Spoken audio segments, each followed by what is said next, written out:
Hi everyone, welcome back to Radio Night Crime. Before you drift off, let me know in the comments where you're listening from. If you're enjoying the stories, don't forget to like and subscribe. Now let's relax and jump into tonight's case. Story 1. This story is set in Spokane, Washington, the second largest city in the state. As beautiful and attractive to tourists as the city may be on the outside, it can be just as dangerous to its residents. According to the state, Spokane County has the highest crime rate in Washington, twice the state average. So the tale of young Cinderella has a beautiful exterior and a bitter flavor inside. The Holden family, a typical American family, had lived in Spokane for a long time. They adored children, so the house was always full of them. Judy and John Holden had 2 daughters and an adopted son, Joshua. The adult daughters had long since left the family and lived on their own. Their only son, Joshua, however, remained with his parents. Large, melancholic, and always frowning young man could not create his own family and therefore reluctantly stayed at his parents' house.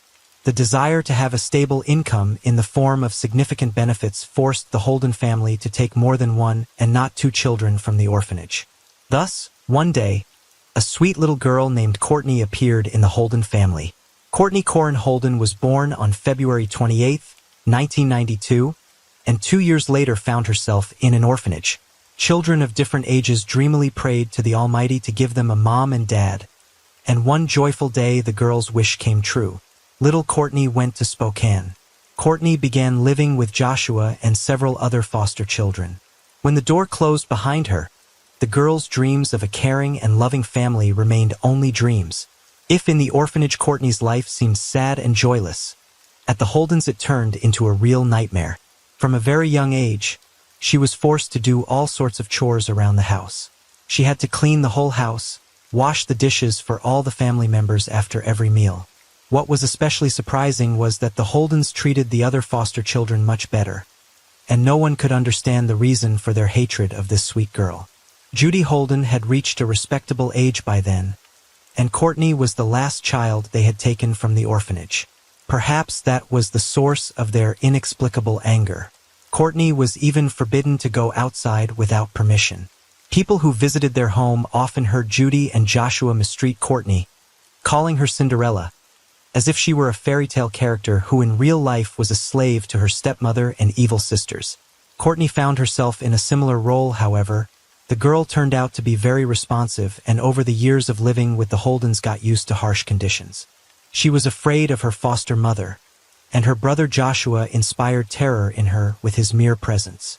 He forbade her from socializing with her peers, and she had no cell phone or other modern conveniences. She never left the house without need or permission. She only got a breath of fresh air, like socializing with neighbors, when the house was empty by going out into the backyard. Courtney's upbringing took place in just such an environment. Over time, she grew up and just got used to her life. She didn't become embittered, always treating her foster parents with respect, because she didn't know any other life and had no idea of a normal family. Courtney found some freedom when Joshua, due to irreconcilable differences with his parents, moved in with his sister for a significant amount of time. For Courtney, it was the happiest period of her life. She finally got a long-awaited taste of freedom, free to leave the house, go for walks, and meet her peers. Time passed. Courtney graduated from high school and fell in love for the first time. Michael turned out to be a worthy partner for her. She felt care and attention from a man she had never received from anyone before. After each meeting, Courtney was over the moon with happiness. Their relationship lasted until 2011 when they had a son. Michael in despair begged his beloved to move to him and live a full family, but for an unknown reason, the young mother refused him and did not move, continuing to live in the house Holden and stopped all romantic relationships with Michael. By then, the Holden home was empty. The foster children had grown up and moved away. John Holden, Courtney's foster father, had passed away, so for a long time she lived only with her foster mother Judy. Michael was only allowed to visit his son with Judy's permission. During the period when Courtney's brother Joshua was away, their life with their son was quite peaceful. But after his father's death in 2014, Joshua returned and began to control the family home fiercely. He installed multiple surveillance cameras around their home on Hero Avenue, about a block from Rogers Middle School in northeast Spokane. There were signs scattered throughout the yard that read, "Smile, you're being filmed," and several cameras pointed in different directions. The security cameras made Courtney anxious again, for she knew that going outside could get her in trouble from Joshua for running away. Courtney's life once again became unbearable. Around 2015, Courtney confessed to a neighbor that she was once again forbidden to have a cell phone, keep social media accounts, communicate with anyone outside the family, drive, or even leave the house without Joshua's permission. The birth of Courtney's son made Joshua Holden so angry that he forced her to cut off all contact with Michael. Courtney silently complied. Neighbors noticed bruises on Courtney's face and arms, and when asked about their origin, she frankly admitted, "Joshua beats me." Concerned neighbors wondered why Courtney tolerates such treatment and tried to help her in every way possible. They contacted the police to draw attention to Courtney's distress, but the Holdens managed to keep the case quiet each time. Eventually, Courtney was stripped of the privilege of interacting with the neighbors, who have since seen her outside only in the evenings, as she was not allowed to go out during the day. Courtney again silently complied. No one knew Joshua like Courtney did. A tall, large, and obese man, he possessed tremendous physical strength and never held back in his insults. Joshua's friends described him as a man with paranoid tendencies, violent and unpredictable by nature. He once publicly bragged about his ability to easily cut short a life and effortlessly dispose of a body. He had a notable criminal history. In 2005, he was charged with assault and harassment, but due to lack of evidence and the victim's unwillingness to cooperate with the police, he was released. In 2003, he was also suspected of assaulting a woman and misconduct, but the perpetrator could not be identified. In 2006, Joshua was arrested for assaulting his mother and for burglary. These incidents forced him to leave his parents' home for several years. Upon returning, Joshua became even more ferocious. He installed cameras not only outside, but also inside the house to completely control Courtney. The young mother almost stopped socializing with friends, saying she was afraid to go anywhere for fear Joshua would find out and things would get worse. One person communicated with Courtney every day via Facebook until Joshua found out she had an account. "I have to leave. I have to leave. Josh is coming," she wrote in her last message almost 2 years ago. After that, her account was permanently blocked. Acquaintances described the dynamics within the Holden family as peculiar. People familiar with the family have been perplexed as to why Courtney's son calls Judy mom and Joshua is referred to as dad, while his biological mother is referred to exclusively by her first name, leading some to speculate that perhaps Joshua is actually the boy's father. Neighbors and acquaintances have condemned the Holdens for their unusual lifestyle and antisocial behavior, preferring to stay away from their home. In August 2018, after another argument, Courtney hurriedly packed her belongings into a suitcase and ran outside. A furious Judy yelled after her, "Come home," to which Courtney replied, "I'm not staying here anymore." Moments later, an enraged Joshua, over 6 feet tall and weighing 300 pounds, forcibly picked Courtney up and carried her back into the house. Judy slammed the door shut. According to the neighbor, she was unable to resist. That was the last time this neighbor, and possibly the rest of the family, saw Courtney, a young woman who had lived a life of invisibility. She still was. It took nearly 2 years before neighbors and acquaintances began to worry about her disappearance. In October 2019, a year and a half after her disappearance, concerns about Courtney Holden's whereabouts were expressed by Michael and his current girlfriend. They hadn't seen Courtney in almost 2 years, and the father was anxious to see his son. The father of Courtney's son filed a missing persons report with the police. On October 24th, police officers, armed with a search warrant, went to the Holdens' home and were surprised to find that Courtney was indeed not there. Neither Joshua nor Judy wanted to cooperate with authorities. Courtney's stepmother allowed the detectives to look into her room, but then asked them to leave the house as soon as possible. Search dogs were even brought in, but to no avail. The Holdens claimed Courtney abandoned her son and ran away. They were unable to explain who may have continued to cash Social Security benefits into her account, or who was using electronic food stamps. However, on the same day the Holdens' home was searched, Judy and Joshua withdrew the remaining $600 from Courtney's bank account. Coincidence? The next day, an unidentified woman identified herself as Courtney and called the National Crime Information Center of America. She stated that she was safe and did not want to be found. Police traced the call and identified the woman as one of Courtney's half-sisters. Later, Joshua and Judy told many conflicting stories about Courtney's disappearance. They once claimed she had run off with a truck driver, while another version said it was a secret lover she was hiding from everyone. Courtney's absence, and the ever-changing testimony of those she lived with, made the Holdens suspect. Clearly having something to hide, Joshua and Judy Holden hastily left Spokane in late October 2019. Their flight only convinced detectives of their involvement in Courtney's disappearance. The Holdens were tracked down in Texas at the home of one of Judy's adopted daughters. Authorities were able to charge them with cashing benefits intended for Courtney as well as identity theft, which led to their arrest and incarceration in a Texas jail. In early October, the Spokane Police Department attempted to check on Courtney's welfare, but that quickly turned into a missing persons case, which was turned over to Major Crimes Detective Randy Lesser. Lesser gave an update on the investigation after the search warrants he filed in Spokane County Superior Court became known. This account of Courtney's disappearance and the investigation is based on police interviews and court documents. Courtney was officially reported missing. Alerts were sent out to all states, and several news programs broadcast about the case, which began an active search.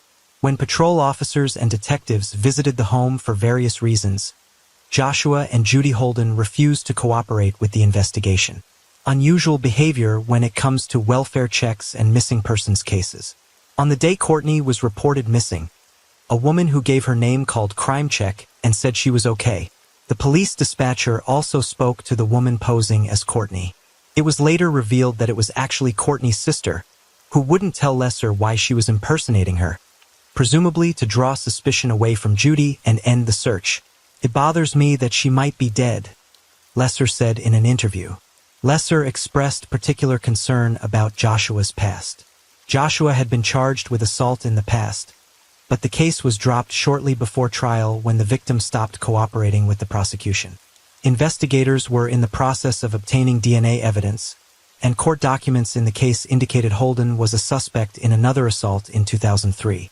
Neighbors and family members described Joshua as unstable, violent, and diagnosed with paranoid schizophrenia. Neighbors mentioned that Joshua was unemployed and Judy was afraid of him. Joshua had also been arrested on unlawful imprisonment charges and was convicted of burglary. Family members said Joshua and Judy bragged to them about knowing ways to hide from police, and Joshua talked about how easy it would be to end a person's life and hide the body. "People don't just disappear, especially if they have a son," Lesser noted. Court documents say Courtney was a loving mother who would never abandon her son. For a year and a half, Courtney was not seen outside her home, with Joshua and Judy telling neighbors and relatives that she was traveling with a boyfriend, an unnamed truck driver whom no one knew. Sometimes there were rumors that she had eloped with her fiancé. Other times she was supposedly just at the house but not available for visits. Judy told Lesser that Courtney had only been home a few days when he knocked on their door in early October. According to her, Courtney left on foot with her son. According to court documents, when Lesser asked Judy for her phone number, she closed the door in his face. She then reluctantly let police officers inside to look into Courtney's room. She was very nervous, Lesser said. The house was extremely cluttered, with piles of belongings taking up every available space, Lesser wrote in court documents. Courtney's room was also cluttered, and the mattress lay bare. It gave the impression that no one lived there, Lesser noted. At one point, Judy panicked, losing sight of one of the detectives behind the closed door. She ordered the investigators to leave when Lesser asked them to check the rest of the house for Courtney's son. Later that day, neighbors told Lesser that they saw Joshua, Judy, and one of Courtney's sisters leave in a van with the boy. Detective Lesser also found it suspicious that Courtney, who suffered from a chronic medical condition, had not seen a doctor since October 2017. She received her last prescription in July 2018, although she had been receiving medication every month prior to her disappearance.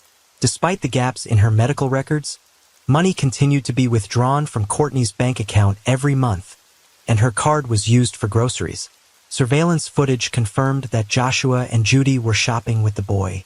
The cameras also recorded the couple withdrawing the remaining money from Courtney's bank account on the day she was reported missing in early October. By October 24th, Joshua and Judy had left their home. Lesser wrote that the DVR from the home surveillance system had been removed, and the family's 6 pets were gone when police arrived to execute a search warrant. The cell phone numbers associated with Joshua and Judy were deactivated in mid-November, but 2 new numbers with Texas area codes were activated the same day. About a month after the Holdens left, a neighbor called police to report activity at the house. It was one of Judy's daughters and her husband, who had flown in from Texas to check on the house. They said they hadn't seen Courtney in 2 years, and that Judy had retired. The man told police that Joshua and Judy had a child together, but Judy's daughter claimed the boy was Courtney's son. In mid-December, Lesser traveled to Texas to search for Joshua and Judy. Police found them at Judy's daughter's home along with Courtney's son. Joshua and Judy Holden were arrested on charges of identity theft, custody interference, and using Courtney's bank accounts and hiding her son. The boy was found safe and sound, and was successfully returned to his father. No charges were filed against other family members. Police searched Judy's home in Spokane with search dogs, but unfortunately found no trace of Courtney. A search of a home in Texas also yielded no clues as to Courtney's whereabouts. Officers also searched a car and trailer belonging to Judy parked in an RV parking lot in Oklahoma. Joshua, 40, and Judy, 74, were in jail in Texas, where they declined to be interviewed by police. They refused to be extradited to Spokane, so police were awaiting a warrant from the governor for their return. Because police could not prove their involvement in Courtney's disappearance, they were likely released. This is probably one of the most in-depth missing person cases, Lesser says of the months-long investigation. I have 4 notebooks full of different information. Judy and Joshua still claim they had nothing to do with Courtney's disappearance, and police believe she is likely dead. But unfortunately, there is no way to prove it yet. Despite the aforementioned allegations, Judy and Joshua have not been charged with anything. Many still believe that they know what happened to Courtney. In addition to being known for his violent behavior, Joshua has also stated that he could end a person's life and successfully hide the body from the police. Investigators believe Courtney is dead, but have yet to make any arrests related to her case. To summarize today's story, Courtney was unlucky enough to be part of the Holden family, and this young girl who dreamed of family and love lacked the courage to stand up for herself. She truly believed that even these people who yelled at her, mistreated her, and forced her to work for them were her family. But is it necessary to defend oneself against one's own family? It is deeply unfortunate that Joshua Holden's bold statements in public about ending his life and hiding his body cannot be used as proof of his involvement in Courtney's disappearance, especially since she was never seen again after that fateful evening when he forcibly took her into the house, and no one knows what she went through during those terrible moments, or what atrocities these monsters who called themselves family were doing behind closed doors. There are countless ways to discreetly dispose of a body, using various chemicals that neither experts nor police dogs can detect. This suggests that if Courtney did suffer that night, her spirit still resides at Holden Manor, where she looked for family, but instead found her doom. Her son was taken from the Holden family and placed in his father's care, where he remains to this day. Courtney Holden is still missing in action. If you have any information that may assist the investigation, please contact the Spokane Police Department.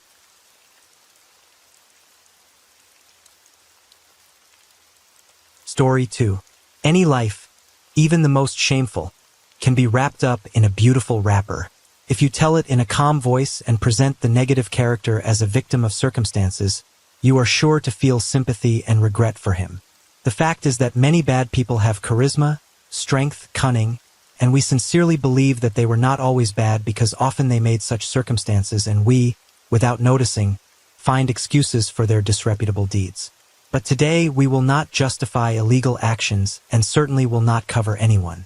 After learning about this case, you will decide for yourself whether their actions are worth justification. On April 4, 2015, emergency services received an eerie call from a local resident. A terrified male voice yelled into the phone to the dispatcher that he had gone into a living room to turn on the lights and check on him. But when he went up to the second floor of the room, he saw blood everywhere. The victim's friend reported that everything was covered in blood and the injured man was not breathing. After police arrived, the unincorporated community of Alette in Montgomery County was shocked by the brutal murder of 59-year-old local resident Charles Taylor. The crime scene looked like the subject of nightmares and resembled the set of a horror movie. Blood was everywhere, on the carpet, on the paintings, and the couch where the murdered man was located was completely soaked in blood. The brutality of the crime made it look like a grudge drama. After all, definitely, the attacker wanted not only Charles's death but also to cause him as long as possible unbearable pain, time after time stabbing a sharp knife. The examination of the house showed no visible signs of forced entry, and Charles's bloody body was lying upstairs in his room, which meant that the criminal knew the house and acted decisively. The forensic medical examination found that Charles Taylor suffered blunt force trauma to the back of his head and 31 stab wounds, as a result of which he died. Charles Taylor was considered a kind and generous man, had an adult son with whom he had a good relationship. He adored his 2 grandchildren and daughter-in-law Amanda. This is the part of life that people see and draw conclusions about the family's well-being. But was this really how things were in the Taylor family? So let's get to the bottom of this ugly family drama. The initial investigation was relatively slow, as the police didn't have many leads to work with. They started looking for Charles's acquaintances but couldn't find anyone who had a motive or intent to harm him. Then came the theory that it was someone in Charles Taylor's family, and it didn't take them long to find out the name of the assailant. In fact, that's when investigators got lucky and were approached by a crime blogger with photos of Amanda Taylor posing for selfies against Charles's lifeless body. She has been put on the wanted list. Amanda Barbara Nicole Taylor was born on March 27, 1991 in Christiansburg, Virginia. There is not much information about Amanda's childhood. It is only known that it was difficult because both of her parents spent some time in prison. Amanda's youth began with a lot of problems that she created for herself. After meeting Mariah Roback, Amanda's illicit life began a merry-go-round. Together, they got into a lot of trouble. On October 23, 2005, according to Montgomery County Sheriff's records, when the girls were just 12 years old, Amanda and Mariah jumped into a car and ran away from home, which they were charged with unauthorized use of a motor vehicle. In early April 2006, Amanda was charged with disorderly conduct at the middle school she attended. She yelled that she hated the place, hated all the people there, and would definitely kill them all. This incident definitely went beyond the threshold of the standard teen drama. And this is only a small known portion of Amanda's police station record. In 9th grade, Amanda met Rex Taylor, who was 2 years older than her, and they began dating. Amanda and Rex were born on the same day, March 27th. They both considered it a sign from above. Amanda dropped out of school completely when she found out she was expecting a baby. She and Rex married and soon had a son, but motherhood did not stop her criminal tendencies. The years of her married life were also punctuated by more run-ins with the law. The number of reports on Amanda Taylor in the police station grew exponentially, so recorded another attempted absconding after stealing a vehicle, a conviction for possession of alcohol, numerous domestic altercations, and a criminal record for possession of a controlled substance. Her husband, Rex Taylor, was not from a model family either, and despite their devotion to each other, Rex desperately struggled with addictions and the depression they caused. From the age of 15, the young lad had an addiction to illegal substances. After a while, the couple had a daughter, and at first, it seemed that Amanda still took up the mind and became a model mother and wife, led even a little not like all American women in their 20s, and with piercings, tattoos, and certainly daily selfies in social networks. But also, the family relationship between Amanda and Rex was not quite ordinary. The couple fanatically studied biographies of famous serial criminals and wrote letters to them in prison. Amanda began fantasizing about becoming a criminal herself. But before Amanda could realize this deadly dream, tragedy struck the family. The complicated relationship between the spouses was overshadowed by Amanda's suspicions of her husband's infidelity. In April 2014, their paths finally separated, and the couple parted. Rex returned to the family home, where he again began to use illegal substances. For months after the move, his lifeless body was discovered in a shed on the property. He had hanged himself on the day of his son's 7th birthday.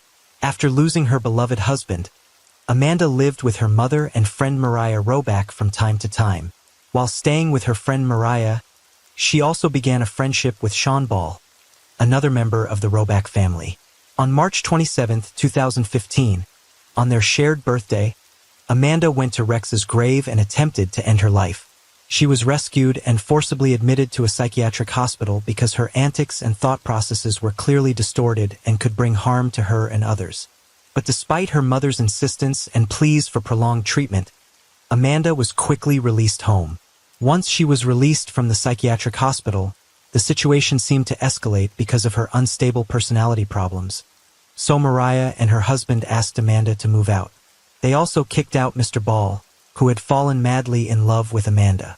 It was during this period of time, when her only true friends seemed to have turned their backs on her, that Amanda developed a deep desire to kill, and the inspiration for this was none other than her late husband Rex Taylor.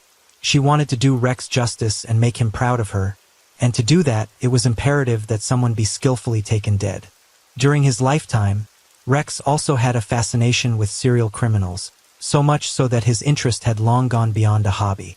He socialized closely with criminals, and it was a friendship he was proud of in his lifetime. Imagine walking out of your house one morning to your mailbox and finding an envelope addressed to you from a notorious serial criminal who was arrested in 1980. Inside the envelope, you were relieved to find no creepy mementos, but instead find a birthday card for your young child along with a handwritten message. Some might argue that such a message would be as horrifying as receiving a severed finger or strand of hair. Either way, for most people, receiving anything in the mail from a serial criminal would be abnormal, but not for Amanda and Rex Taylor's family.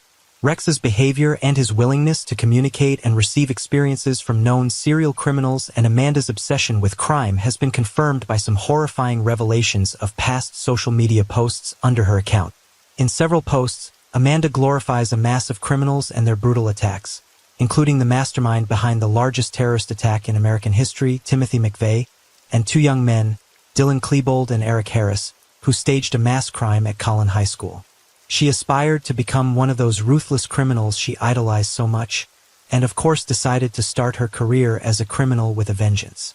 After a while, Amanda accused Rex's father, Charlie Taylor, of being responsible for her husband's death, claiming that he had not helped Rex get rid of his addiction to pills, but had instead accustomed his son to illegal substances.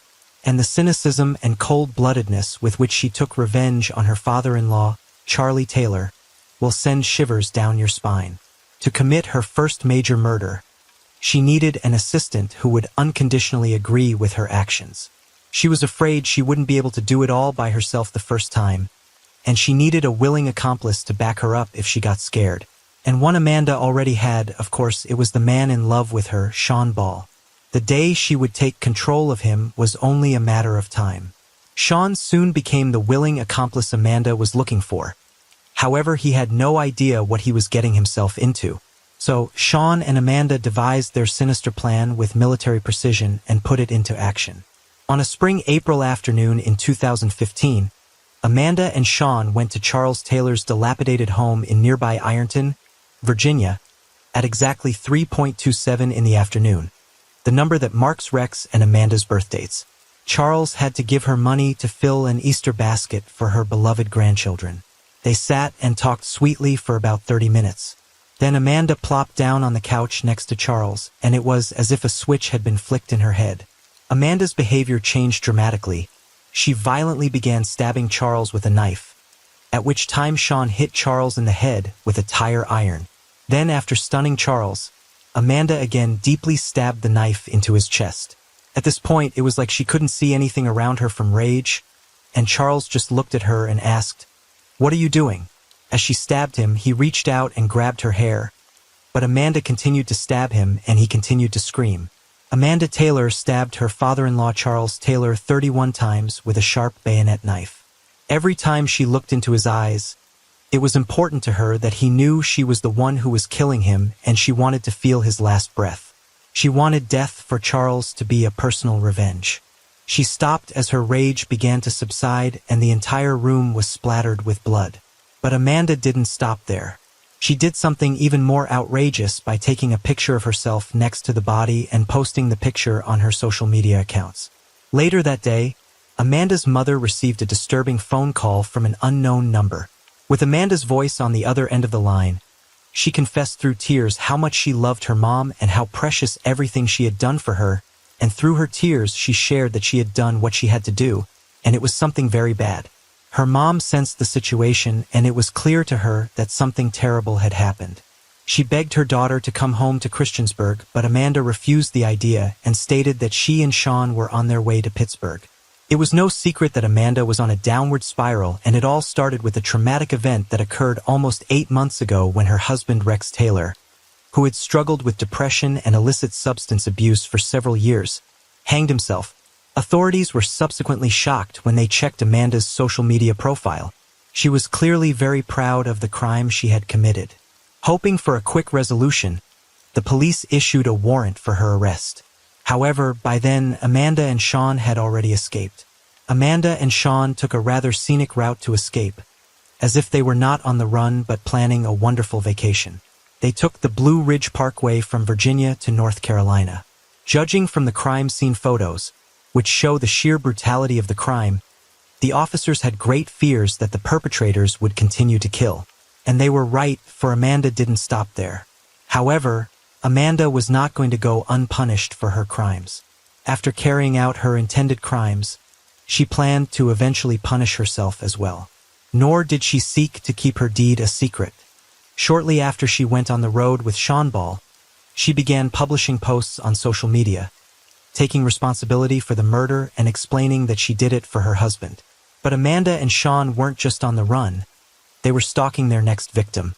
Having committed her first crime, which Amanda thought was perfect, she couldn't stop. She needed to keep killing.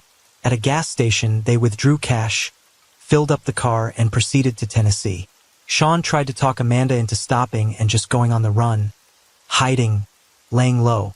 But Amanda, having tasted blood, was determined to fulfill her desire to commit another crime, and she would come very close. They stocked up on ammunition at a sporting goods store, then stopped at a Fleabag motel in Tennessee. After spending the night in a roadside motel, they left the next day to fulfill Amanda's bloody wish. Along the way, Amanda notices 2 young girls at a rest stop on Blue Ridge Boulevard, who could be her next victims. She told Sean that she was going to bring these girls in so he could shoot them. They needed money, and he agreed, so Amanda went out to lead them to the car. But when she brought them in, Sean refused to shoot them. Amanda was furious. She got back in the car and drove away. Unable to calm down, she stopped the car in the driveway and pounced on her accomplice.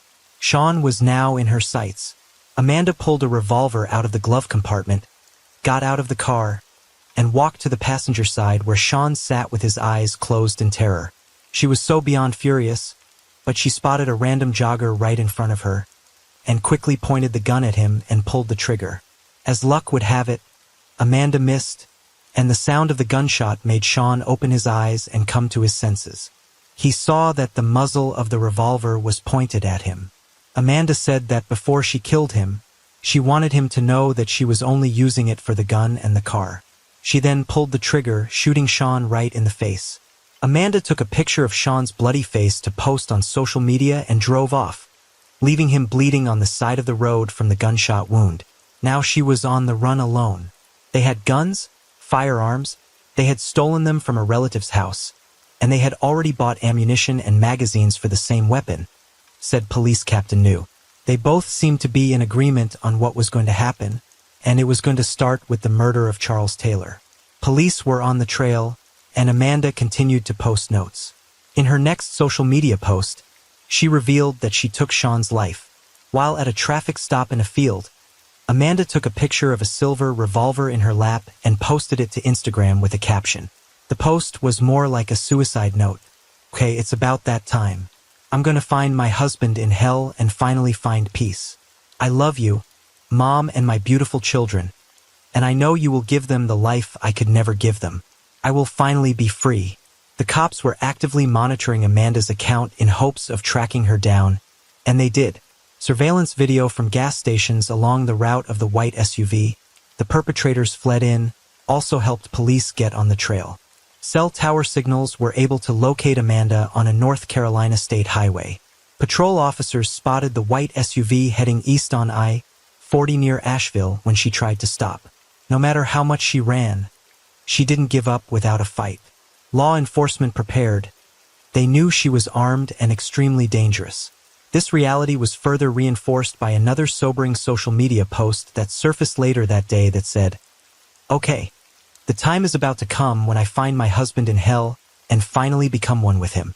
In her photo, Amanda looks smug, like she's proud of what she's done.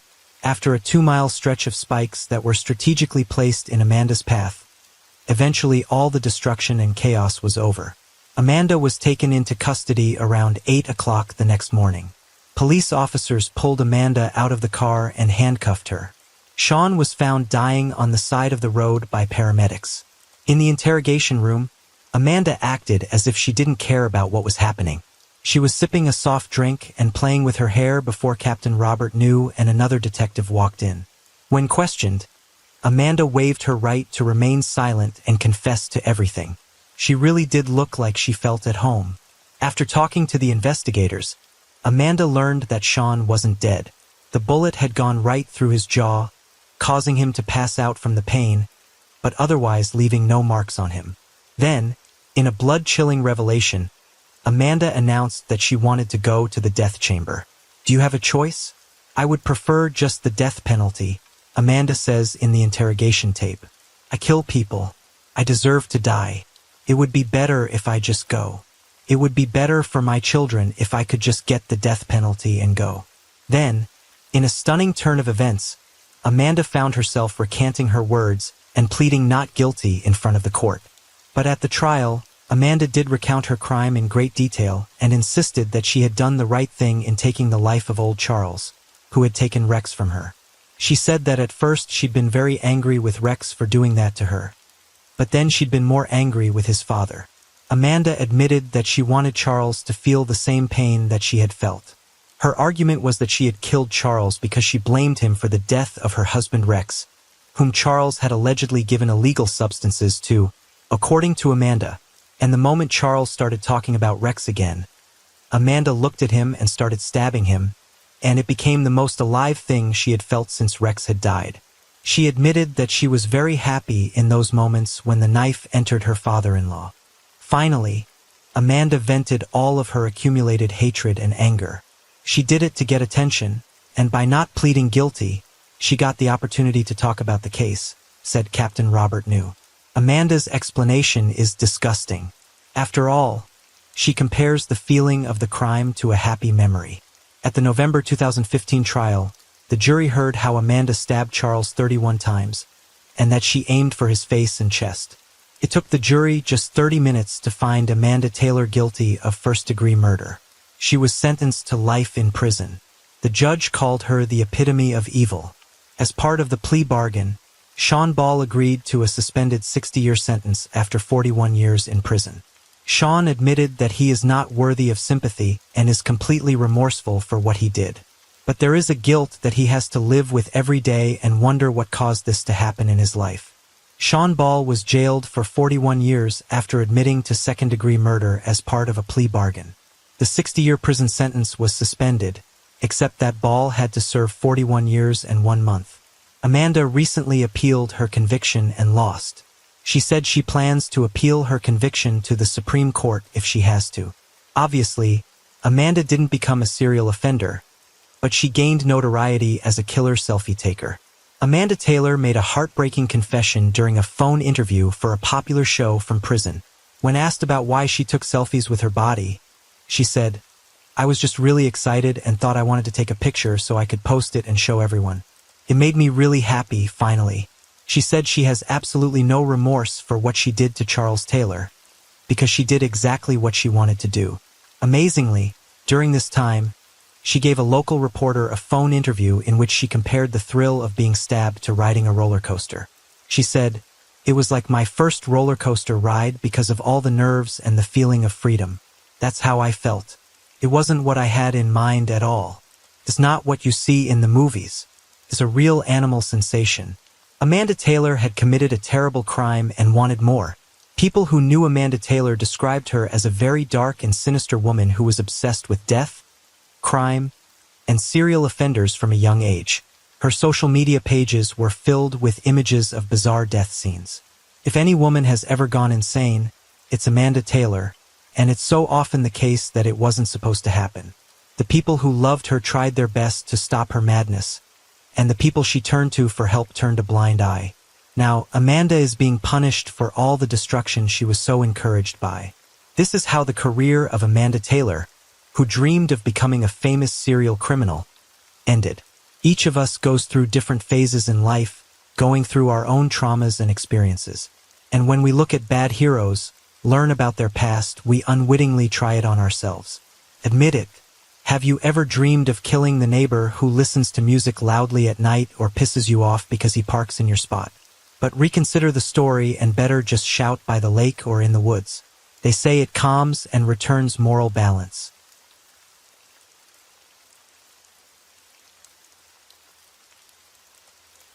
Story 3. Teenage love is one of the most intense, uncontrollable, and unpredictable feelings, capable of truly destructive power.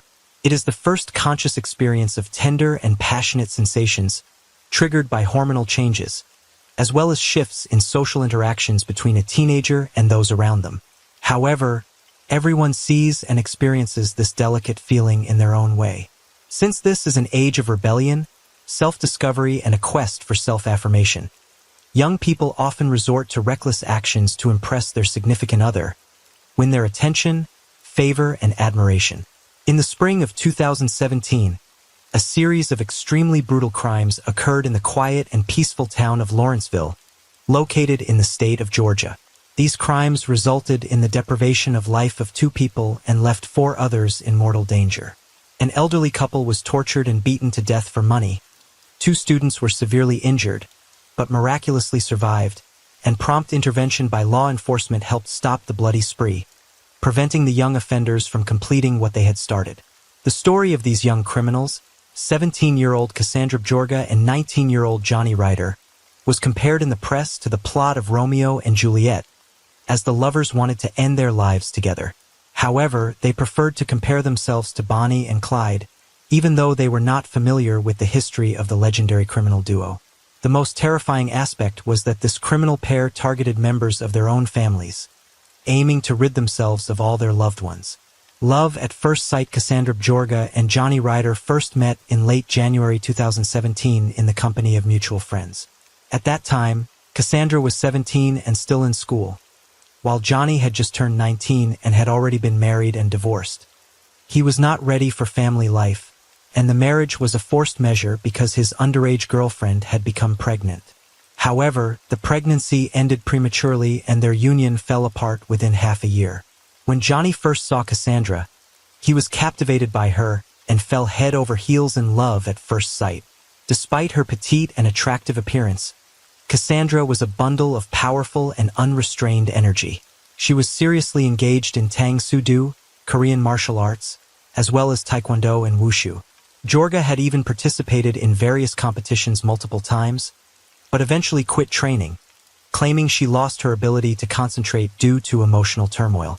In reality, the main reason was that the schoolgirl preferred partying with friends and had unhealthy habits incompatible with sports. The girl possessed a striking appearance and a slender figure, knew how to attract attention and skillfully manipulated those around her, especially the boys who were in love with her. Many now doubt whether she truly loved Johnny or simply used him to achieve her terrible goals. However, the boy was clearly infatuated with her, ready to do anything for her, believing he had found his true love and soulmate. Ryder lived in his parents' house with his mother and 2 sisters, while his new girlfriend lived with her grandparents, who adored their only granddaughter. Almost immediately after meeting, a passionate romance ignited between the young couple, and they hurried to introduce their significant others to their relatives to demonstrate the seriousness of their intentions. However, their loved ones did not accept their choices, provoking their anger and putting themselves in mortal danger. It is likely that individually, this pair would never have committed a serious crime, let alone the deprivation of life of their family members. But in this criminal story, too many factors coincided, ultimately leading to a horrific tragedy.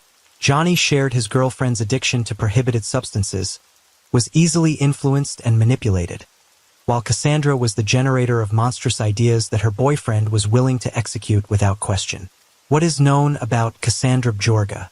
Cassandra Bjorga was born on January 19, 2000, in Peachtree Corners, Gwinnett County, Georgia.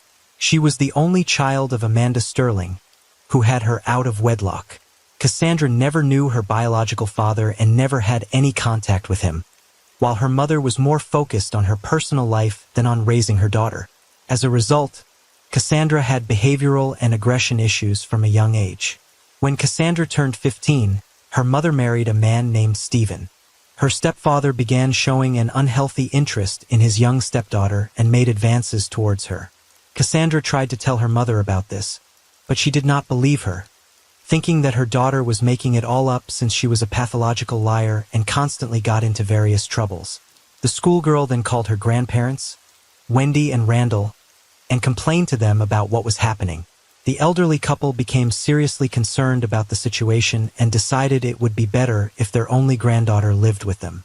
Thus, in October 2015, the 15-year-old girl moved to Lawrenceville, to her grandparents' spacious two-story house.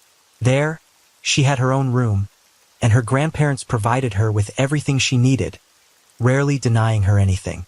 Wendy and Randall believed that their love and care would help their granddaughter become better, but Cassandra skillfully took advantage of their kindness. She quit sports, skipped school, hung out with the wrong crowd, and regularly ran away from home. Additionally, she started stealing money from her relatives, spending it on alcohol and prohibited substances. On one occasion, when she couldn't get the amount she needed, she attacked her grandmother, threatening to end her life. Between October 2015 and March 2017, the Bjorga family called the police more than 30 times because Cassandra constantly ran away, disappeared without explanation, started fights, stole, and behaved aggressively. Under the influence of substances, she became unmanageable. Cassandra's behavior spiraled out of control after she began dating Johnny Ryder. She brought her boyfriend to her grandparents' house, stating that he would now live with them, but Wendy and Randall were firmly against it. A similar situation occurred when Johnny tried to bring Cassandra to his family's home to live with him. His mother and sisters opposed it and kicked the couple out. Soon after, the lovers decided that anyone who stood in the way of their relationship had to be eliminated. They planned to deal with Cassandra's grandparents, take all their savings, get rid of Johnny's relatives, seize their funds, visit Cassandra's mother and stepfather to settle scores with them, and then flee to Florida to spend everything they could get from the three houses. The brutal dealing with the grandparents. Cassandra knew exactly where a large sum of cash was kept in the house of her grandparents. In one of the rooms on the second floor, a small safe was stored in a closet, the password to which was unknown to Cassandra. The reason being, after noticing money disappearing and realizing their beloved granddaughter was stealing, Wendy and Randall began hiding it. Wendy was 63 years old, and her husband Randall had recently turned 64. They had been married for over 40 years, raised a daughter, acquired their dream home, and planned to grow old together. On the second floor, they occupied 2 adjacent bedrooms, each with its own bathroom. The elderly couple couldn't manage their granddaughter, but didn't want to return her to her mother or send her to juvenile detention because they believed she could be rehabilitated and didn't want to ruin her life. On the night of April 2, 2017, when the elderly couple had already gone to bed, Johnny entered the house, led in by Cassandra. Armed with kitchen knives and baseball bats, the couple climbed the stairs to the second floor. Cassandra entered her sleeping grandmother's room and stood by her bed while Johnny approached Randall and started hitting him with the bat. The elderly man didn't immediately realize what was happening. He was disoriented, frightened, and unable to defend himself. Johnny jumped on the bed, standing on his victim, and continued to hit him repeatedly. Meanwhile, Wendy woke up from the noise, hearing dull thuds and sounds similar to a muffled scream. In the darkness, she saw a figure by her bed and realized it was her granddaughter. She tried to get up but was immediately stabbed in the shoulder. The woman tried to defend herself, as evidenced by deep cuts on her hands, but the forces were unequal. Cassandra dragged her grandmother by the hair into the next room, where Johnny was cruelly dealing with her grandfather.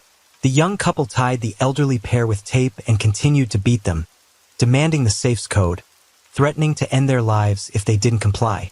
Johnny held a knife to Randall's throat, but the elderly couple still hoped their granddaughter wouldn't dare to deprive her closest family members of life. However, a minute later, on Cassandra's command, her boyfriend started stabbing Randall in the stomach. Wendy cried out, begging them to stop, and gave the safe's code. Cassandra immediately ran to her grandmother's room to open the safe, and then, with a triumphant shout, waving a couple of thick envelopes of cash, she ran back to show her accomplice that they had succeeded and the safe was opened.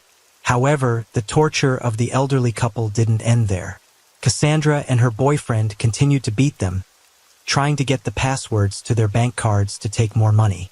Wendy and Randall likely realized they wouldn't be left alive and started saying their goodbyes and confessing their love for each other. Cassandra later recounted this during her interrogation, and it amused her greatly. After getting all the necessary information, the young monsters first finished off Randall with a knife to the neck in front of his wife. Then, dragging Wendy into the bathroom, they continued to deal with her. She was finished off with baseball bat blows to the head, done by her own granddaughter. At one point, Cassandra complained to Johnny that Wendy wouldn't die and still had a pulse. Then, Johnny slit the woman's throat to ensure there was no chance of survival. Party on the bones. After the brutal dealing with the elderly couple, their granddaughter and her friend continued living in the house with the two bodies decomposing in the rooms on the second floor. The young couple spent the stolen money, buying everything they wanted, including alcohol and various prohibited substances they could get their hands on. During interrogations, they confessed they wanted to try everything and now they could afford it. A few days later, Wendy's sister called the police, requesting a welfare check on her relatives who hadn't been in contact since April 1st, not answering calls and only sending text messages, which was unusual due to Wendy's poor eyesight. The messages stated that everything was fine and asked not to worry, but this only increased the concern. Law enforcement sent a patrol officer to the given address to check if everything was all right, but no one answered the door. At first glance, nothing seemed suspicious. No signs of a break-in, the mail had been collected, and neighbors saw the couple's car leaving for downtown in the morning. The officer concluded that the elderly couple had gone out on errands, and without a warrant to search the house, he left, reporting that he had done his job and noticed nothing strange. Meanwhile, the young perpetrators used the victim's car to go shopping. They bought food and alcohol daily, ordered restaurant delivery, and couldn't even finish all the food they bought, leaving the uneaten and spoiled items to rot in boxes scattered on the floor, tables, windowsills, and every surface in the house. When the cash started running out, they withdrew money from Wendy's bank card, but they couldn't find Randall's wallet with his cards. About a week after the crime against her grandparents, Cassandra and Johnny decided to throw a party at the house, inviting their friends. However, they faced a serious problem as the bodies on the second floor had significantly decomposed and were emitting a foul odor that was impossible to ignore. Johnny went to the garage and found 2 cans of construction sealant, deciding to seal the doors of the rooms where the remains were, but first they needed to mask the smell. They bought several liters of chlorine bleach from a hardware store and poured it over the bodies. Then, Johnny carefully sealed every crack around the door leading to the bathroom and did the same with the bedroom door. The couple called their friends, telling them that Cassandra's grandparents had left town for a few days, leaving her with a lot of money, and she planned to throw a big party with alcohol and something more fun. However, the story seemed very suspicious to their friends.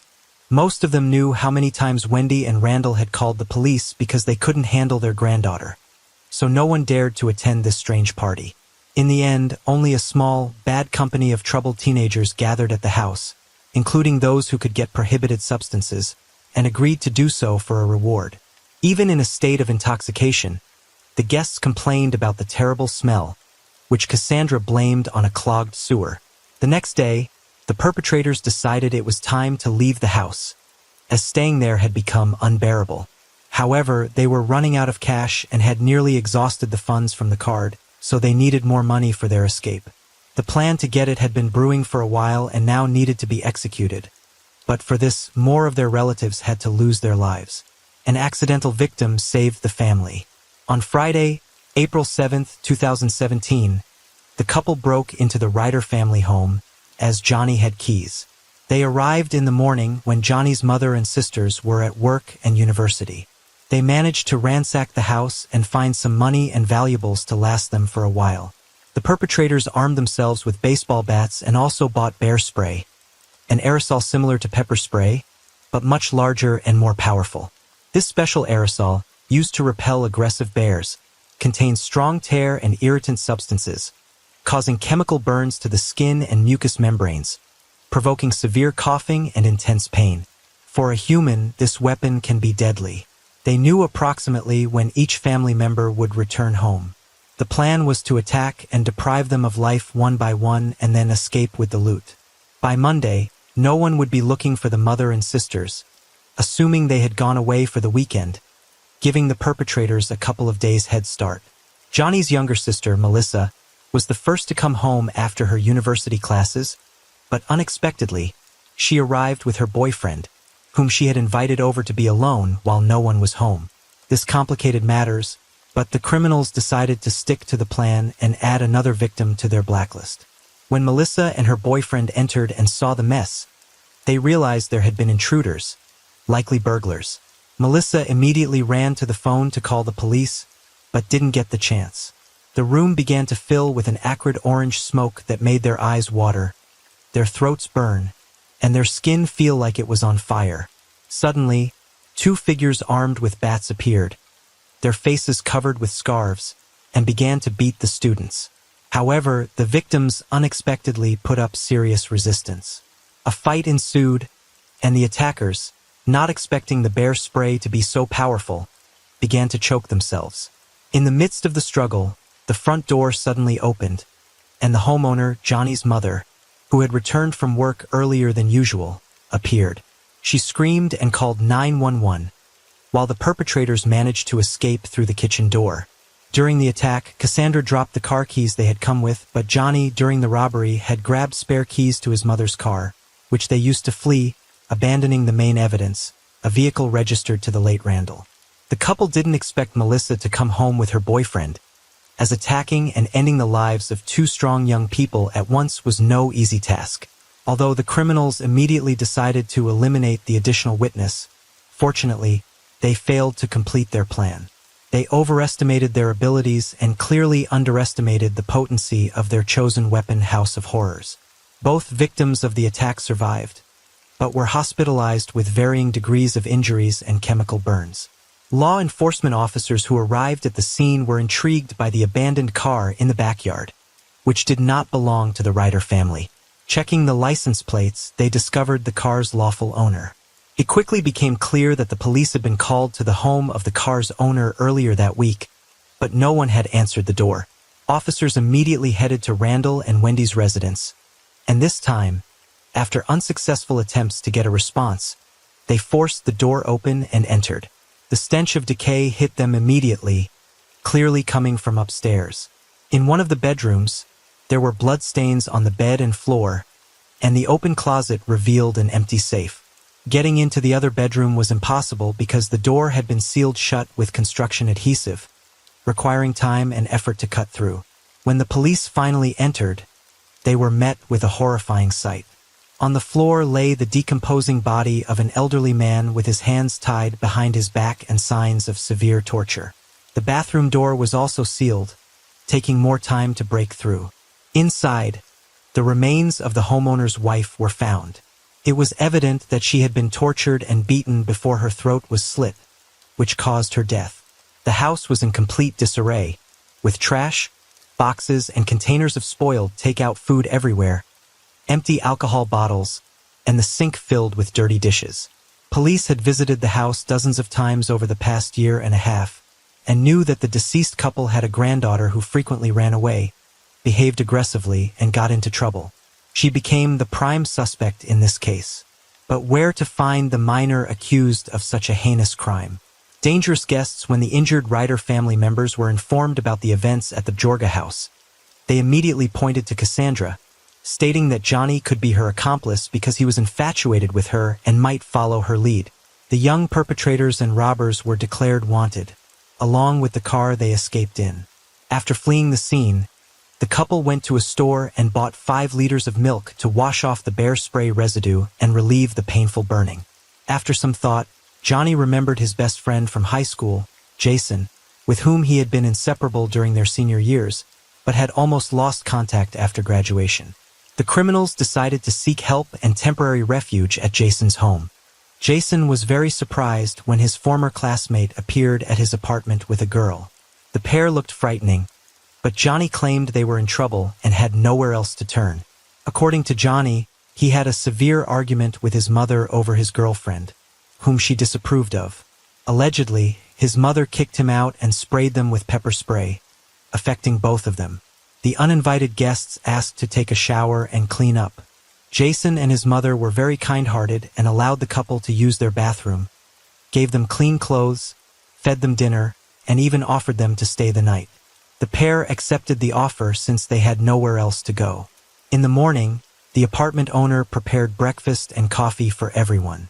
She chatted amicably with the guests, asking if there was any other way she could help them. Suddenly, the sound of police sirens grew louder outside. Police cars arrived right under the windows, and a minute later, officers addressed Johnny and Cassandra by name through a megaphone, urging them to surrender. Jason and his mother were shocked by this turn of events. Johnny, grabbing a large kitchen knife, thanked their hosts for their hospitality and ordered them to leave the apartment immediately. Terrified, the hosts rushed to the exit while the criminals barricaded themselves inside. They had no intention of surrendering, deciding it was better to end their lives together. Failed Romeo and Juliet, the criminals knew they couldn't hide in someone else's apartment for long, and that a SWAT team would burst in any minute. Together, they went to the bathroom, taking a knife with them, and inflicted several deep cuts on their wrists, hoping to bleed out quickly. Johnny took out his phone and, already losing consciousness, recorded a voice message for his mother, asking for forgiveness. He expressed regret for his actions, said he loved his family very much and that he shouldn't have hurt them. He added that he was dying in the arms of his beloved girlfriend and that this was his final message. However, Cassandra didn't send any similar messages to anyone. When the police broke into the apartment and forced open the bathroom door, they found the young couple on the tiled floor, lying in each other's arms, surrounded by a large pool of blood. They were both unconscious but still showed signs of life. They were given immediate medical attention and then transported to the hospital. Shocking confessions of the young criminals. As soon as the young couple regained consciousness, they immediately asked about each other. Johnny was the first to give a confession, claiming he regretted his actions. Meanwhile, his girlfriend tried to portray herself as a victim, blaming everything on her boyfriend. She claimed she had been suffering from depression for years, was very angry with herself, and didn't want to live anymore. However, while recounting the events, she accidentally admitted that she had long wished for her grandparents' deaths. During interrogations, Cassandra behaved childishly, complained about the unappetizing hospital food, made faces, and even flirted with the detectives. She only started talking after being brought fast food from a restaurant, as she had requested. What the teenager revealed shocked even the most seasoned officers. When asked why she ended the lives of her grandparents, Cassandra calmly replied that they had lived long enough. She added that they interfered with her fun, made her go to school, and hid money that she needed. Cassandra showed no remorse for depriving the only people who cared for her of their lives and was only upset that she couldn't find her grandfather's bank card. When told that he hid his wallet under his pillow because he feared she would steal it, she laughed and remarked, "Grandpa was always damn smart." The young criminals also admitted that they wanted to end the lives of the Ryder family out of revenge for not accepting Cassandra and trying to prevent Johnny from seeing her, thinking she was a bad influence. They also planned to rob the family, reasoning that dead people don't need money. Next, they planned to visit Cassandra's mother and stepfather to get back at them for mistreating her. After all this, the couple intended to go to Florida to enjoy life by the ocean and spend the money. Trial and sentence after the failed attempt to end their lives together, the lovers met again several months later in the courtroom.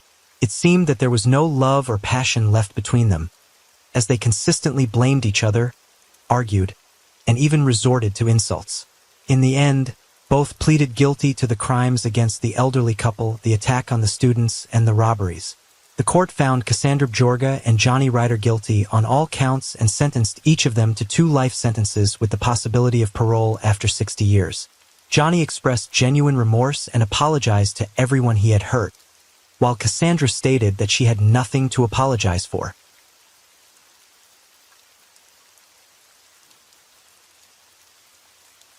Story 4. Why was the beauty queen robbed of her life? They say beauty is a powerful force capable of saving the world, but unfortunately it does not guarantee happiness and can sometimes lead to trouble. Beautiful girls are always the center of attention, usually with many admirers.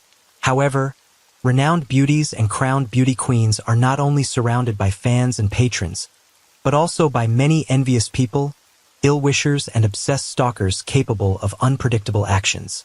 The case of the tragic demise of the young Kimberly Oliveira shocked all of South America, becoming one of the most shocking and resonant. The girl, who won several beauty contests and was a contender for the title of Miss Brazil, was brutally and treacherously deprived of life. She dreamed of fame and recognition, but they turned out to be very different from what the model had imagined. Her name indeed became widely known far beyond her native country, and people admired Kimberly's beauty and youth. At the same time, they were horrified by the terrible manner in which she ended her life in the prime of her years, and by the many heights she could have still reached. Who was Kimberly Oliveira? Kimberly Karen Mota de Oliveira was born on February 26, 1998, in the small yet cozy Brazilian town of Manacor, located in the municipality of the same name in the state of Amazonas. She was the eldest child and the only daughter in the family of Nyla and Jose Oliveira, and was raised alongside her 2 younger brothers. The girl had Brazilian, Spanish, and Indian roots, and it can be said she won the genetic lottery. She possessed incredibly attractive looks that drew the eyes of those around her like a magnet. Kimberly had flawless skin, luxurious thick hair, a dazzling smile, and a slender, feminine figure. The beauty was used to universal attention, admiration, and adoration, with her peers and adults alike comparing her to an angel. From a young age, she engaged in dance and gymnastics, loved swimming, and meticulously took care of her appearance and manners. At the same time, she excelled in school, read a lot, regularly visited the theater, and studied foreign languages. Already in her teenage years, Kimberly began participating in various beauty contests, where she won prizes and also modeled in advertisements and clothing catalogs. In high school, she firmly decided she wanted to connect her life with the modeling business, especially since her mother Nyla was also a recognized beauty in her youth and won several titles, including Miss Manacor. However, Nyla later married and sacrificed her modeling career for the sake of her family and raising 3 children. Kimberly realized she had outstanding physical attributes and loved to pose in front of the camera. She was featured several times in fashion magazines, participated in shows, and won the official title of the most beautiful girl in her hometown. She also reached the finals of the Miss Amazonas contest in 2017, prepared to participate in it again, and was a serious contender for the title of Miss Brazil. In case of victory, she could have gone on to prestigious contests like Miss World or Miss Universe. However, Oliveira understood well that to win at such a high level, beauty and charisma alone were not enough. Contestants there are also evaluated based on their intelligence, education, moral qualities, charitable activities, and so on. Additionally, contenders for the Beauty Queen crown must not have criminal records, legal issues, or photo shoots in the nude style. Kimberly actively managed her social media accounts, where she promoted a healthy lifestyle, sports, and proper nutrition. She also detailed her life, posted shots from various photo shoots, and simply interacted with her growing number of followers. By 2019, her page on a popular social network had several tens of thousands of followers. The model aimed to be a role model, inspiring and motivating her followers. At 19, she decided to pursue higher education and aimed to enter medical school to become a dentist. To achieve this, Kimberly moved to Manaus, the capital and largest metropolis of the state of Amazonas, where her maternal uncle Henry lived. After successfully passing the necessary exams and enrolling in the university, she moved from a quiet, cozy place to a huge, bustling city, settling in her relative's house. Oliveira quickly adapted to her new environment, made friends, and successfully combined her studies with sports, advertising shoots, and participation in various projects. Persistent and cunning admirer. In her free time from studies and photo shoots, Kimberly usually spent time with her friends, often hanging out in various places as a large group. In the fall of 2019, Kimberly and her close friend were enjoying themselves at a popular club when a handsome young man named Rafael Fernandez Rodriguez approached them. He wanted to get to know Oliveira and offered to buy her a cocktail. However, the model, accustomed to the heightened attention towards her and knowing how to handle such situations, politely declined, noting that she was not alone and didn't need anything. Rafael simply apologized for the disturbance and left. But the girl didn't yet know that this entire scene was premeditated and orchestrated by the stranger. The fact was that the man had been following the young model's social media page for about a year, closely observing her, but never attempting to make contact until that day. He knew well the places the beauty frequented and decided to act, pretending to see her for the first time and merely wanting to meet her. At that time, Rodriguez was 31 years old, recently divorced, and obsessed with the idea of meeting and starting a romance with Kimberly. Learning from posts and stories that the model had moved to Manaus, he also moved to the city, where, having a legal education, he quickly found a high-paying job in corporate law and rented a spacious apartment in an elite residential complex. Then, he began implementing his plan, closely monitoring Oliveira, waiting for the right moment to approach her. After the unsuccessful attempt to meet at the nightclub, Rafael decided to step out of the shadows and started sending the girl private messages on social media, inviting her on a date. He also actively commented on and liked all the posts the model shared on her profile.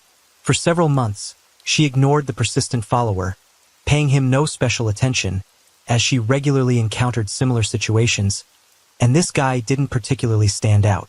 Rodriguez then changed his tactics, adding Kimberly's classmates, friends, and even relatives to his friends list, trying to befriend them and gain their trust. This plan succeeded, and he managed to obtain her phone number from one of her close acquaintances. The obsessed stalker then began messaging her in instant messengers, suggesting they meet. The man studied the object of his admiration well, knowing what she liked, where she went, what music she listened to, and so on. He started attending outdoor training sessions occasionally conducted by Oliveira herself, and only there did he manage to catch her attention.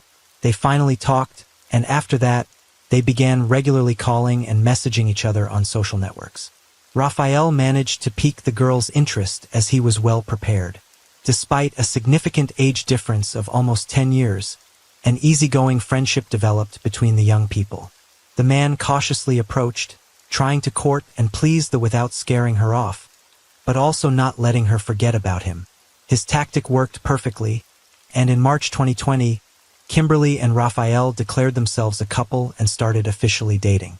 Obsessed owner, the attractive and romantic guy who did everything to win the beauty's affection, revealed his true colors as soon as they began dating. He started literally monitoring his beloved's every move, wanting to know everything about where she went, whom she communicated with, messaged her, and so on. Initially, the girl even found it amusing, as no one had ever restricted or controlled her before. However, the situation worsened daily, and Rafael's behavior became increasingly intrusive and aggressive. He now decided which photos Kimberly could post on social media, when and if she could go live, whom to respond to, and whom to block. Soon, she grew tired of this, attempted to set personal boundaries the guy couldn't cross, and they had a serious argument. Rodriguez had to apologize, and to make amends, he invited the girl to a luxurious restaurant and gave her a huge bouquet of flowers. He repeated this after each quarrel to avoid losing Oliveira, whom he had pursued so long and persistently. The man gave her expensive gifts, organized romantic dates at trendy spots, and said he would never leave her. Kimberly increasingly complained to her friends about her boyfriend, saying she couldn't take a step without his permission and approval. Raphael forbade her from talking to guys even at the university, took her phone without permission, checked calls and messages, and then created scenes. Sometimes he got so furious that the girl feared for her safety. Her friends confirmed this was abnormal, advised her to have a serious talk with the guy, and if nothing changed, to leave him before it was too late. Kimberly also understood she didn't want to live like this. Knowing a brilliant modeling career, diploma defense, world travels, photo shoots for fashion magazines, fame, and recognition awaited her. She didn't want to give it all up for uncertain relations with an unstable and obsessed owner who restricted, controlled, and sought to possess her like an object. Final decision by early May 2020. After 2 exhausting months of relationship, Kimberly decided to break up with Raphael but was unsure how to do it without triggering his anger. She waited for the right moment to announce the breakup, but it was no longer possible to delay. On May 10th, Brazil celebrated Mother's Day, a holiday Kimberly always spent with her mom. However, due to restrictions imposed by the raging COVID-19 pandemic in 2020, she couldn't travel to her hometown to congratulate her mother. Instead, Kimberly posted a photo of them together with a touching caption and words of gratitude. At the time, Nayla was in the hospital undergoing treatment after being diagnosed with cancer. After posting, Kimberly went for a run in the park with a few friends, including Raphael. Everyone who saw the couple that day claimed they weren't arguing, were talking nicely, and no one except her close friend knew that the model planned to break up with her boyfriend that evening and had already made her decision. At noon, Kimberly called her uncle and told him she would spend the day with her best friend Gabriella, but would return home to sleep. Later, she called Henry again, asking him not to lock the front door because she forgot her keys and promised to be back by midnight. Henry did as asked and went to bed, fully trusting his niece. In the evening, while at her friend's place, Kimberly rehearsed what she planned to tell her boyfriend. She carefully chose words to avoid hurting his feelings and to prevent any outbursts of anger, although it was very difficult. Finally, she seemed to have found the right delicate phrases and was ready for the important conversation. Around 9 in the evening, Raphael arrived at her friend's house in his brand new white Audi. Kimberly walked out to him with a smile, waved goodbye to Gabriella, and got into the passenger seat next to the driver. No one saw the girl alive again. Mysterious disappearance of the couple on the morning of May 11th. When Henry woke up, he realized his niece hadn't come home and became very worried. Kimberly always told him when she would return and informed him if she planned to stay over at a friend's place. He tried to contact her, but her phone was off. He then called Gabriella, who said that Kimberly left with her boyfriend and hadn't been in touch since. Henry called Raphael, but he didn't answer, which was very strange. It soon became clear that the girl didn't show up for her university classes, something she had never done before. By noon, convinced that his niece was missing and no one had seen her, Henry went to the police to file a report about the disappearance of the girl and her boyfriend. However, the authorities just laughed at him, saying Oliveira and her boyfriend were adults and could go wherever they wanted without telling anyone. Henry and a few friends of the missing girl began searching on their own. They first went to Raphael's apartment, but no one answered the door. His car was also missing from the parking spot. Everything indicated that the couple had indeed gone somewhere together, but Kimberly's close ones knew she would never disappear without telling anyone. By evening, Henry called his sister Nayla and told her what had happened. He didn't want to worry his relative, who was battling a severe illness, but he couldn't wait any longer since she had also been trying to contact her daughter all day and suspected something was wrong.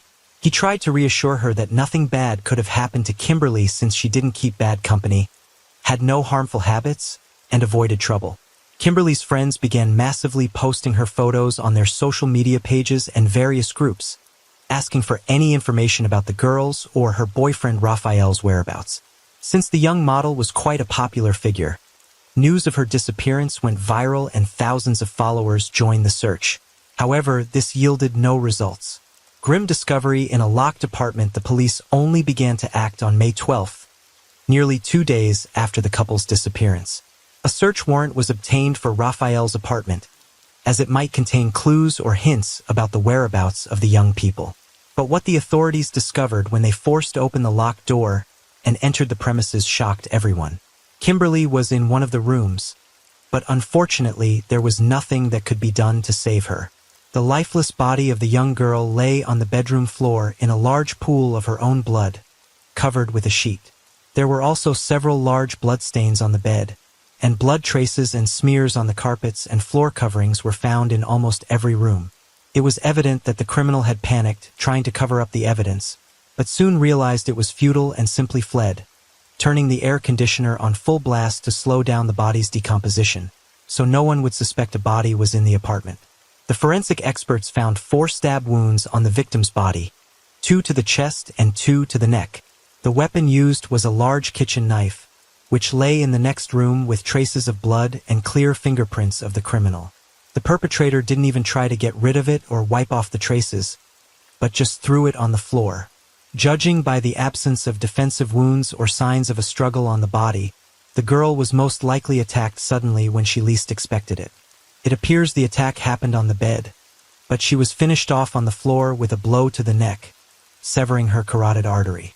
The apartment owner was nowhere to be found, and his documents, some personal items, bank cards, and car keys were missing. The state of the rooms indicated he had left in a hurry. If Raphael was previously considered missing, he was now reclassified as the prime suspect in the brutal crime. But where to look for him, and could he have left the country by now?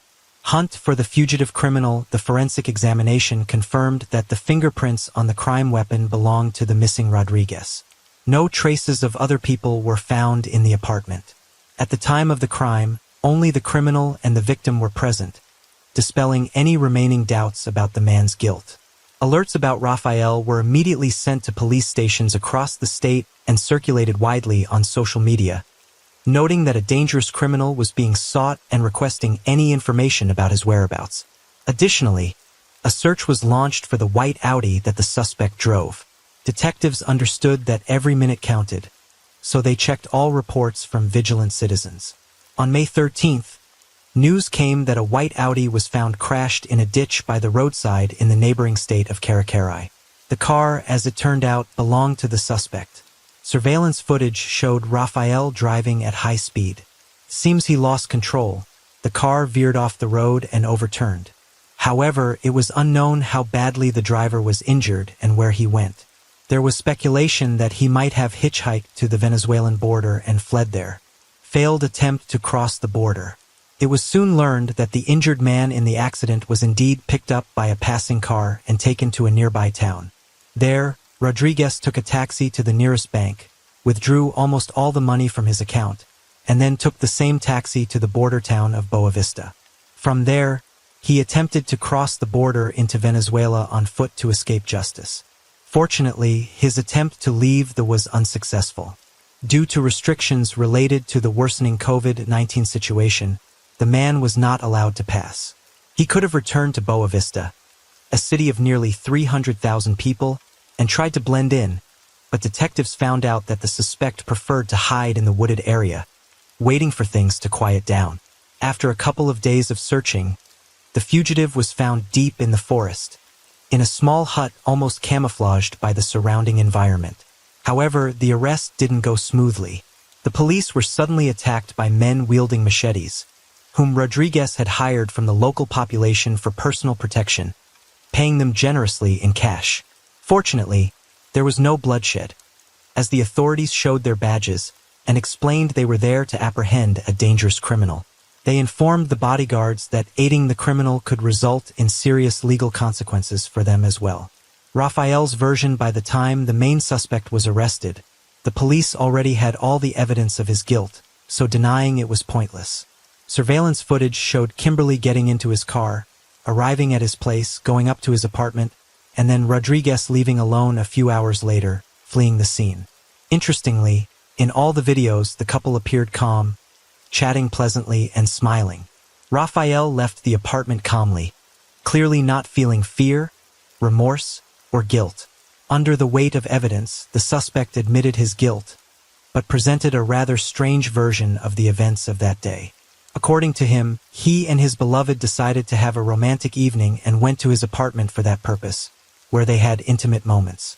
Afterward, Kimberly went to take a shower, and Raphael decided to check her phone, finding out she had been chatting with several guys on social media. He wanted to confront her directly about it, but first went to the kitchen and took a large knife, hiding it under a pillow. He claimed he did not intend to harm her, but only wanted to scare her if she tried to deceive him. When Oliveira came out of the shower and lay on the bed, Raphael immediately started questioning her about whom she was communicating with. The girl just smiled and said she wasn't talking to any men. This infuriated Rodriguez. He realized his beloved was lying and mocking him. He grabbed the knife and quickly inflicted 2 blows to her heart. The victim didn't have time to understand or resist, but slipped off the bed onto the floor, where the attacker delivered 2 more fatal blows to her neck. Realizing what he had done, Raphael tried to cover up the traces, but quickly understood it was futile. He couldn't remove the body from the apartment unnoticed, and the suspicion would still fall on him. So, he simply covered the body with a sheet and turned the air conditioner on full blast to keep the room as cold as possible, slowing the decomposition process. Witness testimonies: Kimberly's best friend, Gabriella, testified as a witness, providing a completely different version of events. According to her, Kimberly had finally decided to break up with her aggressive and mentally unstable boyfriend that evening. She had spent a long time carefully preparing what to say, knowing that one wrong word could send Raphael into a rage. Gabriella insisted that Kimberly would not have been intimate with a man she planned to leave and certainly wouldn't have joked about messaging other guys, knowing his reactions were always unpredictable. Another witness was the defendant's ex-wife, who confirmed that Rodriguez was a cruel person who suffered from uncontrollable fits of anger, affecting everyone around him. His aggression was the primary reason for their divorce. Raphael's only supporter was his mother, Fatima, who claimed that he was a good person and never meant harm to anyone. She blamed Kimberly, her ex-daughter-in-law, and everyone else for driving her boy to sin. Lenient sentence and its aftermath. Rodriguez's father did not live to see the trial. Realizing what kind of monster he had raised, the elderly man chose to end his life by stepping in front of a train. His widow insisted it was an accident, saying her husband felt unwell and accidentally fell onto the tracks. However, surveillance footage clearly showed otherwise. The defendant's legal team pushed the narrative of his insanity, repeatedly delaying the case by requesting new psychiatric evaluations. Ultimately, Raphael was deemed capable of standing trial for his heinous act. The trial began in October 2021, nearly a year and a half after the brutal crime. Despite the evidence of his guilt, Raphael received a surprisingly lenient sentence of only 14 years in prison, later reduced by another year. This outcome was due to the defense's successful argument that their client had acted in a fit of rage when he committed the crime. As a result, instead of life imprisonment, he received a significantly lighter punishment. On the day of the sentencing, October 28th, Kimberly's mother, Nyla Oliveira, passed away after a long battle with cancer. She had followed every court session via video call from her hospital bed, where she was in very poor condition. Just a few hours after the verdict was announced, her heart stopped. The Oliveira family lost 2 beloved members in less than a year and a half. First their cherished sister and daughter, then their loving wife and mother. Meanwhile, Rodriguez's mother vowed to wait for her son to be released from prison, as he was the only close family she had left after her husband's death.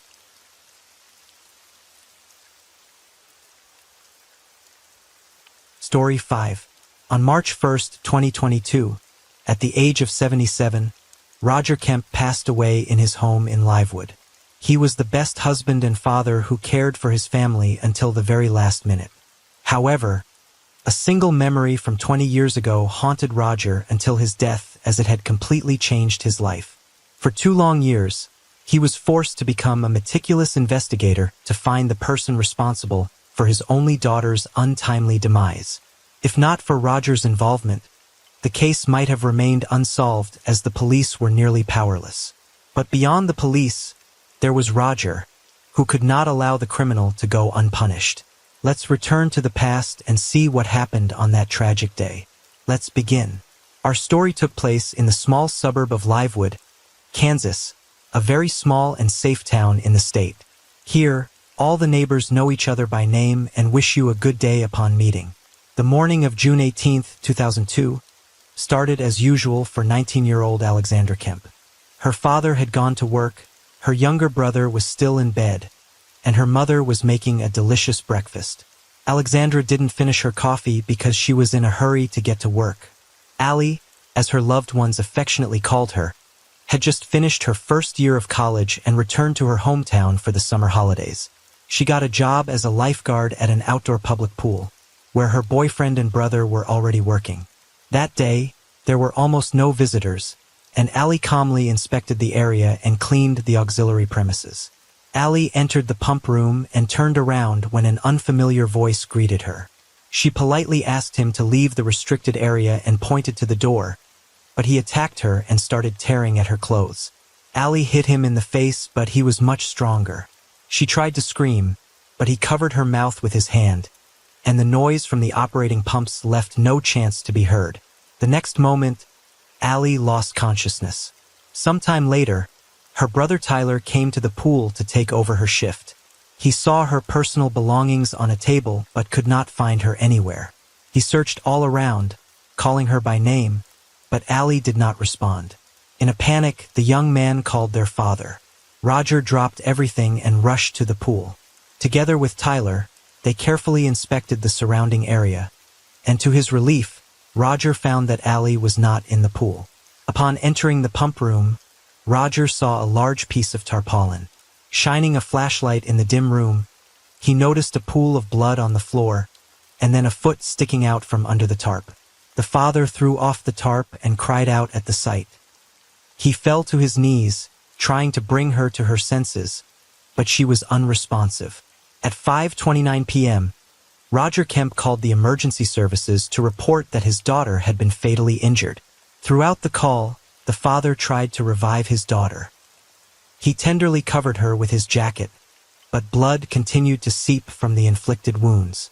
Roger talked to her and pleadingly asked her not to leave, but the girl was unconscious. The victim was urgently taken to hospital, where the death of 19-year-old Allie Kemp was confirmed. "I hope she was still conscious and could hear me, but she never came back," Roger said shortly after arriving at the local hospital. Alexandra Elizabeth Kemp suffered multiple head injuries from blunt force trauma, with a pool of blood nearby. Her shirt was torn, she was without pants and underwear, and there were signs of strangulation on her neck. Several of her fingers were broken, and her nails were torn off, suggesting that she had been brutally assaulted before being deprived of life. The pump room, where Allie's body was found, was in disarray, with items strewn about chaotically. It became clear that there had been a fierce struggle between Allie and her assailant, in which she did not give up, but he proved to be stronger. After her life was declared ended, the victim's body was sent for forensic examination, and the crime scene was thoroughly inspected. Unfortunately, the weapon used in the crime was not found either in the pump room or on the pool premises. However, a blood-stained tube of ointment, usually kept in the first aid kit, was found at the crime scene, which investigators found peculiar. They needed to determine why it was found near the victim's body. The ointment tube and its cap were collected for analysis. Police Chief Craig Hill, who inspected the crime scene, expressed his condolences to the parents of the deceased Allie Kemp and stated that in his 35 years of service, this was probably the most horrific crime that could occur in the Livewood community. This crime shocked the quiet town and left too many questions, both for the public and for the investigators. The investigation was puzzled, as one of the main questions in the crime against the young woman was the motive. The first suspected motive was robbery, but her purse and all its contents were untouched, which completely ruled out this theory. The second suspected motive was an assault, but after receiving the forensic examination report, it was established that Allie had not been subjected to intimate violence.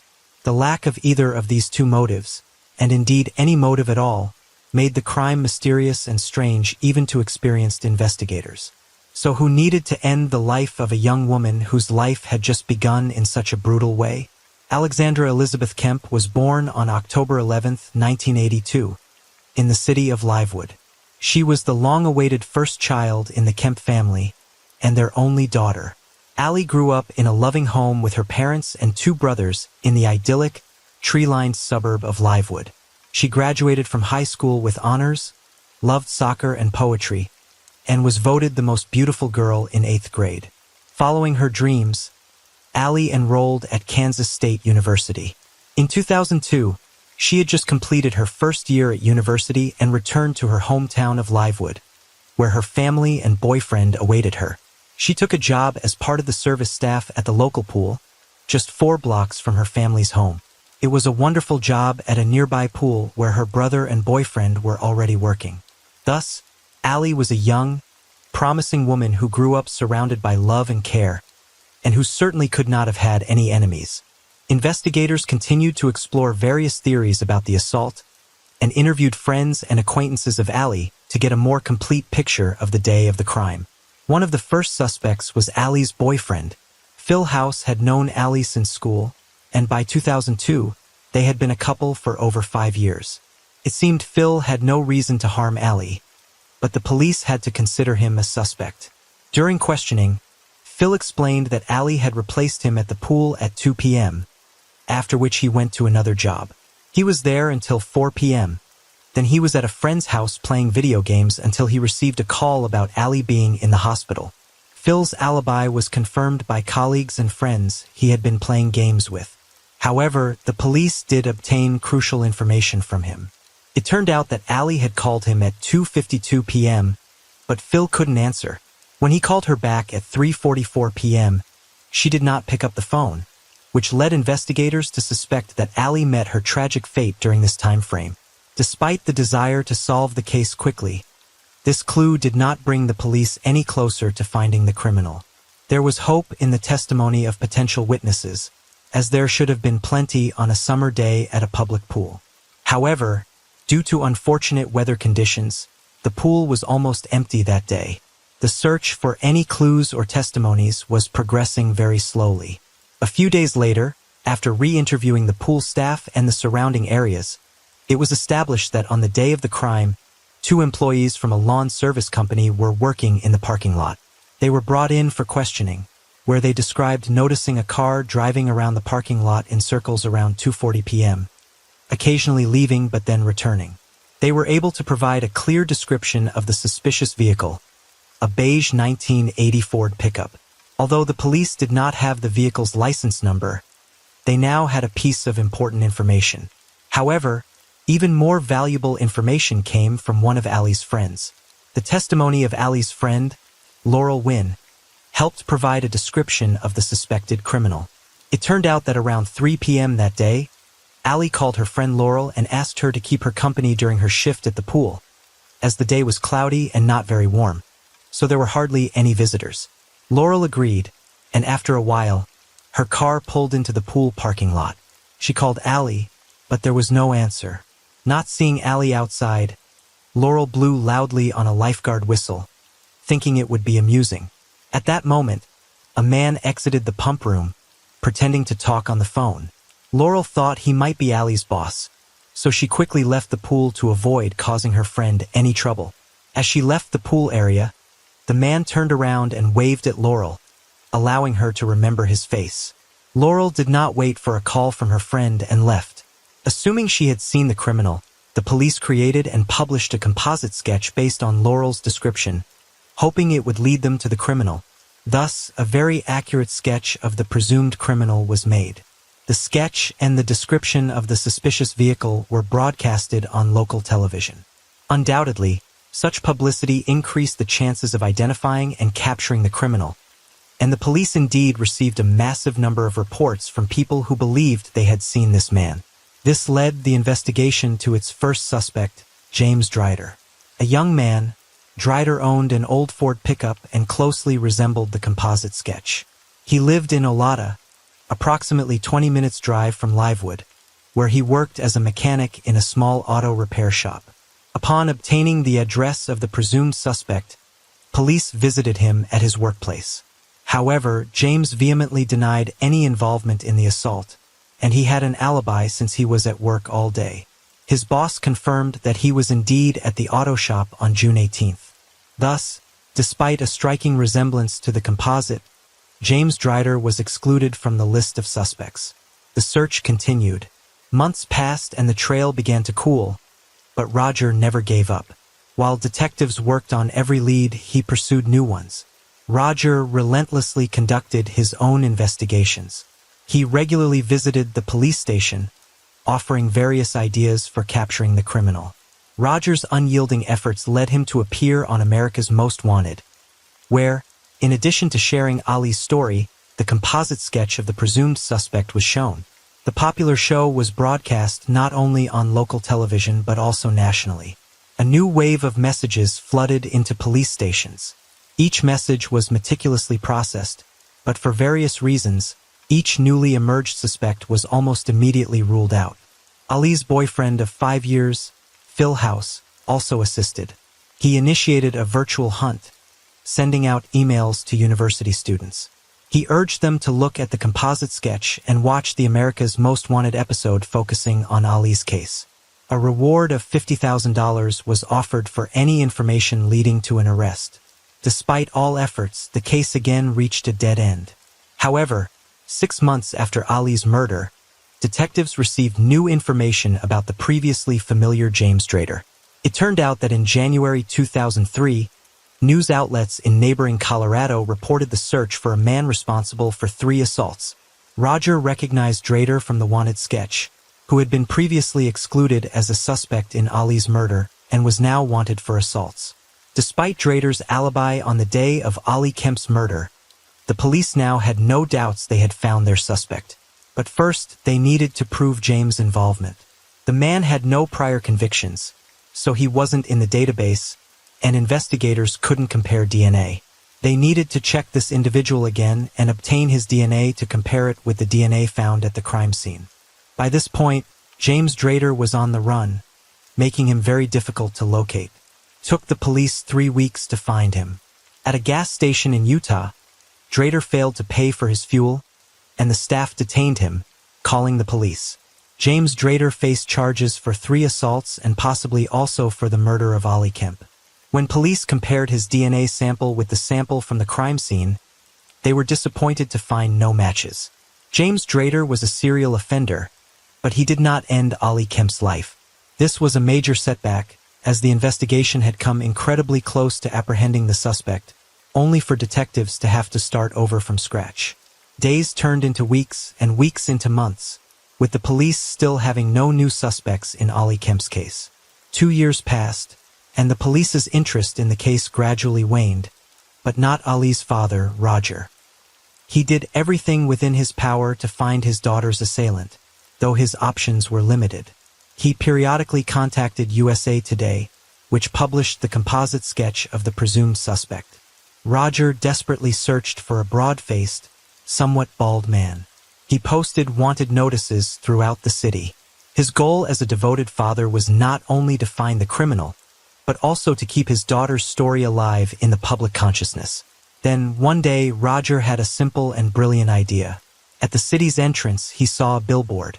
It occurred to him that hundreds, even thousands of people saw this billboard daily. Why not place the composite sketch on it? He contacted an advertising company to rent the billboard. When the company's management learned about Mr. Kemp's story, they offered not just 1, but 8 billboards along highways near Livewood for the poster, free of charge. The estimated total daily viewership of these billboards was about 10,000, and Roger's efforts finally began to bear fruit. 2 years after Ali Kemp's murder, police started receiving reports of people resembling the sketch. The billboard, along with a higher reward and television advertisements, led to a flurry of tips, including one about a young man named Benjamin Appleby. This individual lived in Bantam, Connecticut, where he was known as Ted Hoover. The 29-year-old man lived under the pseudonym Hoover to avoid prosecution for an intimate offense from 1997. He owned a Ford pickup of the same beige color as the vehicle the suspect was believed to drive. It later turned out that Ted Hoover worked in pool maintenance in 2002, specifically at the pool where Ollie was murdered. Armed with this information, police went to question Ted Hoover at his home. During the conversation, he behaved uncertainly and was visibly nervous. At the end of the discussion, Ted was asked to provide a DNA sample to clear himself from the list of suspects. He was clearly unprepared for this request and tried to evade it by making excuses. Initially, he asked to postpone providing samples until he could speak with his lawyer and requested some time to think. The next day, the detective contacted Ted Hoover's lawyer, who informed him that Ted did not want his DNA entered into the national database and thus was opposed to voluntarily providing a DNA sample to the police. Detectives attempted to press the lawyer to provide a letter of assurance that the DNA would not be entered into any database and would only be used within the scope of Ollie Kemp's case materials.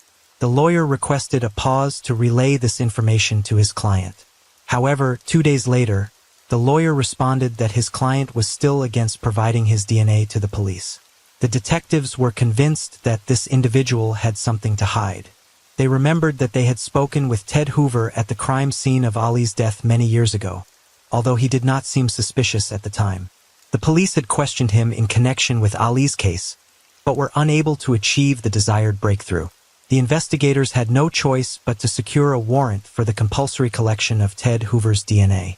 On March 24, 2004, armed with a warrant, they returned to Ted Hoover's residence, only to find the house empty. The man had fled. Ted Hoover was officially declared wanted on suspicion of Ollie Kemp's murder. During the search, Roger continued to play an active role. He returned to the proven method of publishing posters on billboards across neighboring states. He purchased over 500 billboard advertisements. Ted Hoover's face was displayed in Colorado, Oklahoma, Arkansas, Missouri, Iowa, and Nebraska. To fund such a massive manhunt, Roger Kemp had to spend all his savings and even sell the home his family had lived in for over 20 years, as the entire billboard campaign now cost over $100,000. And it was not in vain. In August 2004, the police received a tip from Missouri that someone recognized the person from the billboard.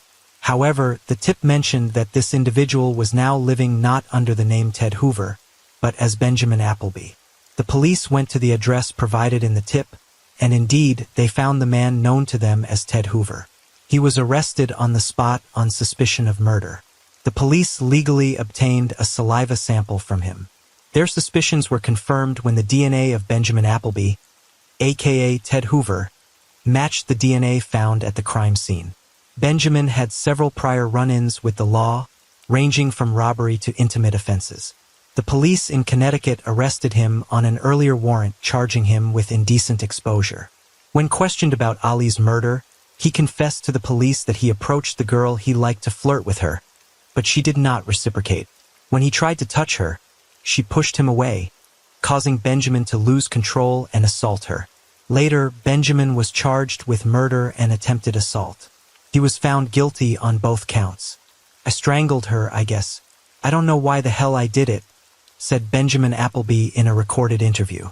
According to Appleby, he touched her. "Not strongly," he said, and when she resisted, he began to strangle and beat the 19-year-old girl. Then the detectives learned the horrifying reason why the antiseptic ointment was open. Appleby tried to assault Ollie when she lost consciousness and he needed lubrication. In his defense, Benjamin Appleby said that he simply snapped, headed back to his car, and drove away. On December 10, 2005, on the final day of the trial against Benjamin Appleby, aka Ted Hoover, he was sentenced to 50 years in prison. He was found guilty under Kansas law, 50 years in prison with no chance for parole until 2054. However, Benjamin Appleby, who has been serving his sentence for several years now, has expressed doubts about the fairness of his sentence under the Kansas Hard 50 law. He argued that since the factors that led to his Hard 50 were determined by a judge, not a jury, as required by a previous U.S. Supreme Court ruling, Kansas law automatically required that his sentence be modified. Prosecutors contend that the state law does not apply to Benjamin Appleby's case, and that the Hard 50 should remain in effect. Roger Kemp warned the public that reducing the prison term for Benjamin Appleby would put other young women and girls at risk. This marked the end of Roger Kemp's struggle and his pursuit of the man who ended his daughter's life. His relentless determination to see Ali's assailant face justice led to a rather unusual idea. He wanted to use highway billboards so that every passerby could see the composite sketch. Roger Kemp's inventive idea of using billboards to reach more people proved very successful. Several states across the country decided to adopt similar measures with high success rates. After Benjamin Appleby's conviction, Roger Kemp founded the Ali Kemp Educational Foundation, named Take Defense. It offers self-defense training to girls and young women aged 12 to 23. Workshops are conducted nationwide. Participants have sent hundreds of testimonials from women saying that the training prevented attacks and even saved their lives. Until his last days, Kemp personally spoke at events and before each local class. Over 70,000 people across the country have taken this self-defense course. Later, he started a self-defense program for girls and women of all ages, named the Ali Kemp Educational Foundation, or simply TAKE. It teaches women how to protect themselves in dangerous situations. In 2011, Roger Kemp was also awarded the Presidential Citizens Medal for his work with the foundation. Out of 6,000 nominees, Kemp was one of 13 people to receive one of the highest honors a civilian can receive from the president. He believed his would still be alive if she had known how to defend herself and, as a result, hoped to teach other women to do the same. Years after the tragic loss of his only beloved daughter, he still could not bear to describe the brutal assault on her and did not wish to recall that horrific day that completely changed his life. He ended her life because he attempted to attack her, and it's very hard for me to say assault her. He ended her life and then tried to assault her again, said Roger Kemp in an interview. Friends and acquaintances who took an active part in the search for Alexandra Kemp's assailant have become a close-knit family who still remember and mourn her sudden and unjust demise. Tireless, passionate, and kind, Roger Kemp passed away at the age of 77. He truly was a national treasure, said Jill Leaker, his friend and colleague. Roger Kemp's ingenuity helped hundreds of people find justice. Inspired by Kemp's idea, many other police departments across the country have adopted similar billboard strategies. To date, these billboards have helped authorities in Kansas alone capture more than 30 fugitives. Once, on a popular TV show, Roger Kemp said, "You have two choices. You can stay in bed and pull the covers over your head, or you can get out and fight the battle. I chose to fight. I would never let this guy win," and he kept his word. By his efforts, he protected the community from a brutal criminal who surely would have repeated his actions. Honor and praise to such a devoted, loving father and truly strong individual.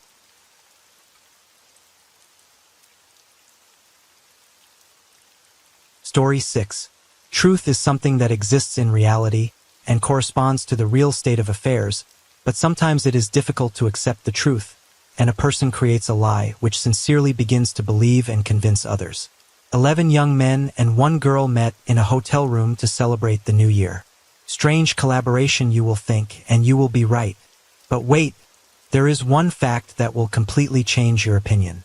The men at this party are all members of a sexual minority, which means that 12 friends just met to have fun and celebrate the year 2021.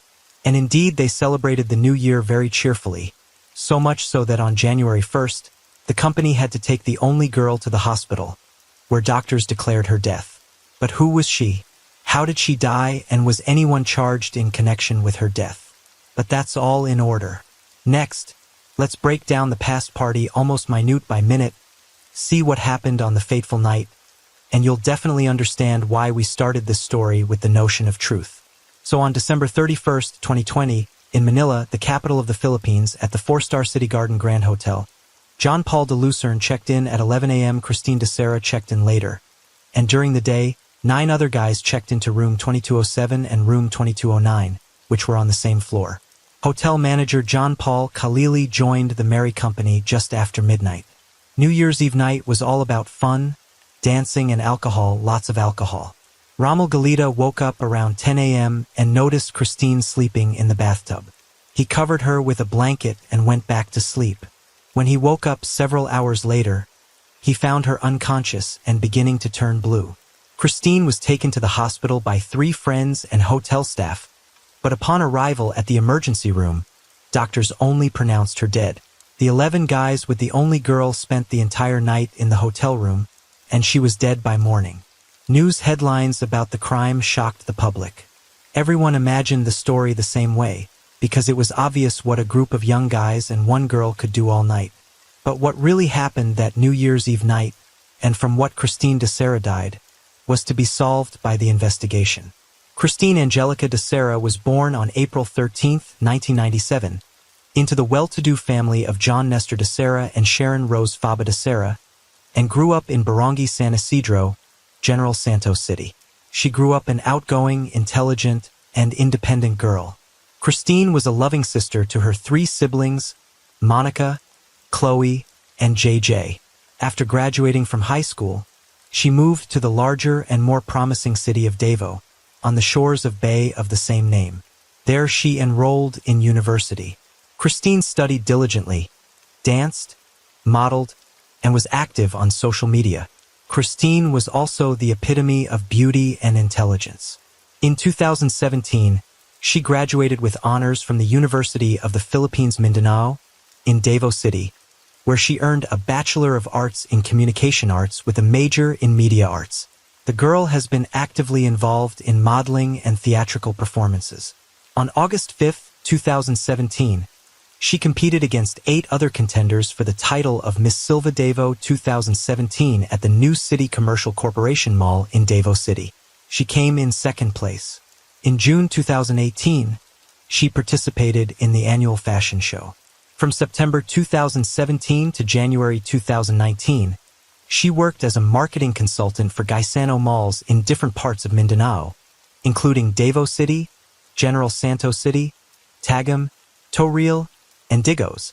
Christine's life has been colorful and fulfilling. In February 2019, her life's dream came true.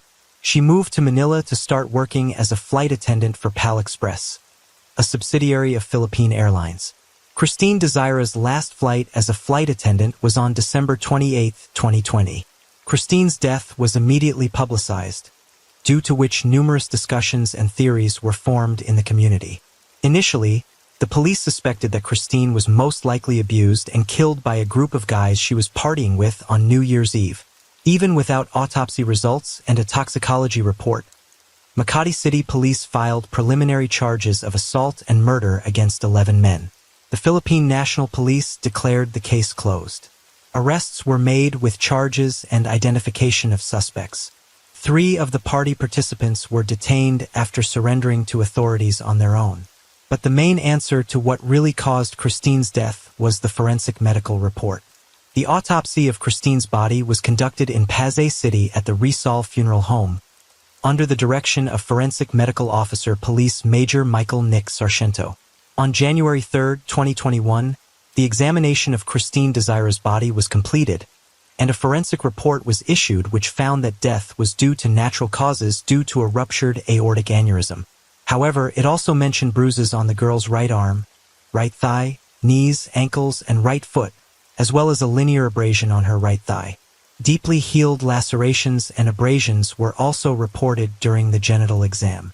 The National Capital Region Police Department announced that a special investigation team had been set up to look into the case, but Christine's family was unwilling to accept the fact that a young, vibrant girl could die a natural death prematurely. At a press conference on January 5, 2021, Christine de Serra's family stated that they had seen the autopsy report that said she died of an aneurysm. However, they stated that the autopsy performed was incomplete and requested a second autopsy. The parents of the deceased have been trying to understand how Christine's aorta was ruptured. After all, the police and the de Serra family lawyer believed that the aneurysm was the result of assault or abuse, which means it was not a natural death, and the perpetrators should be punished. The prosecutor's office identified all of the 11 men who were with Christine throughout the night. Some of them were her co-workers. Other young men were friends of her friends whom Christine was meeting for the first time. It turned out that Christine was the initiator of this party. She had booked the hotel room herself a few days in advance and coordinated this party with her friends. Her mom, Sharon, was aware of her daughter's friendship with men and never opposed it. Since childhood, Christine had found it easier to socialize and make friends with the male gender, so it was considered normal in their family.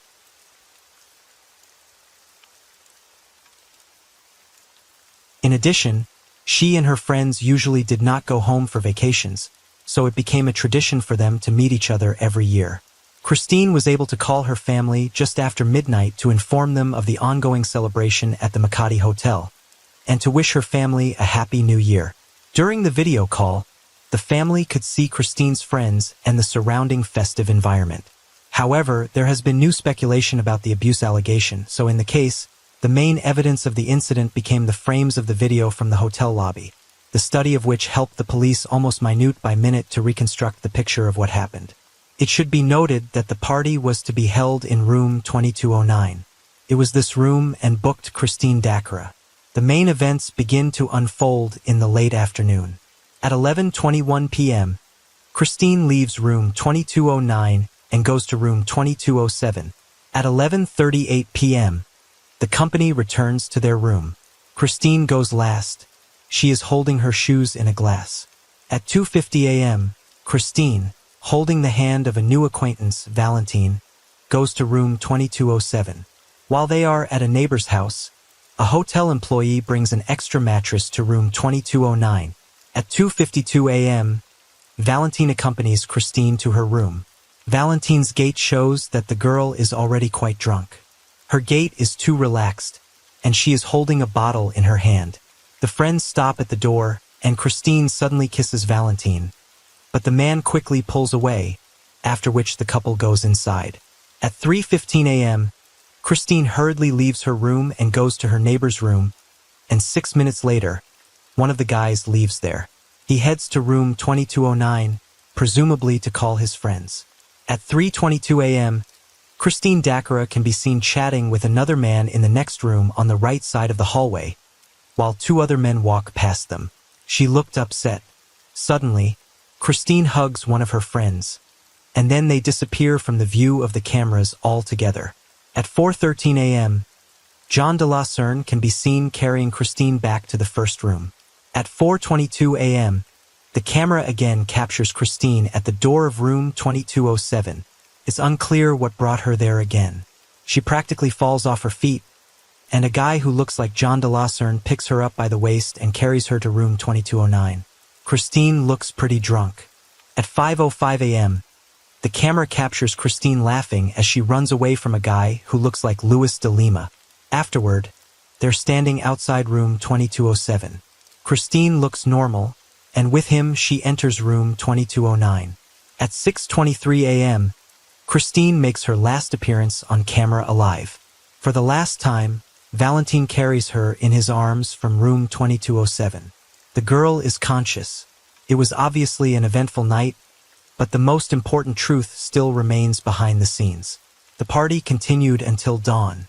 Around 12 noon, when Christine was found unconscious in the bathtub, her friends carried her to the floor and repeatedly attempted cardiopulmonary resuscitation. After unsuccessful attempts, they called for help at the front desk. A few minutes later, the hotel manager and the head of security arrived in the room. They used a wheelchair to lower Christine to the first floor of the hotel. Rommel Galido accompanied Christine to the hospital. The doctors unfortunately only stated the girl's death. Rommel called Christine's mom and broke the bad news. It can be assumed that what is happening really looks like a fun party, and definitely to be in one room such a large company was cramped, so young people chaotically moved all night from room to room. But the investigators had suspicions about the use of illegal substances to enhance the effect of alcohol. When questioned, some of the detainees claimed that there were no illegal substances during the party, but only whiskey and tequila. It is worth noting that illegal drugs were initially the centerpiece of the investigation, as the testimony of one of the detainees reported that Christine had doubts about the contents of the drinks and suggested that someone may have spiked it with an unknown substance. It transpired that guests were asked to bring their own food and drinks.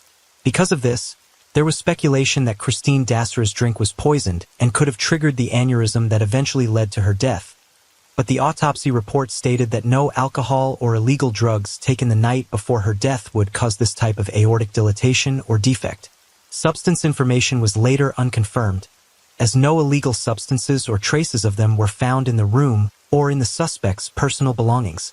An examination and search of the two rooms, as well as the neighboring room 2009, looking for potential evidence did not yield the desired results that at least indirectly proved the violent death of Christine de Serna.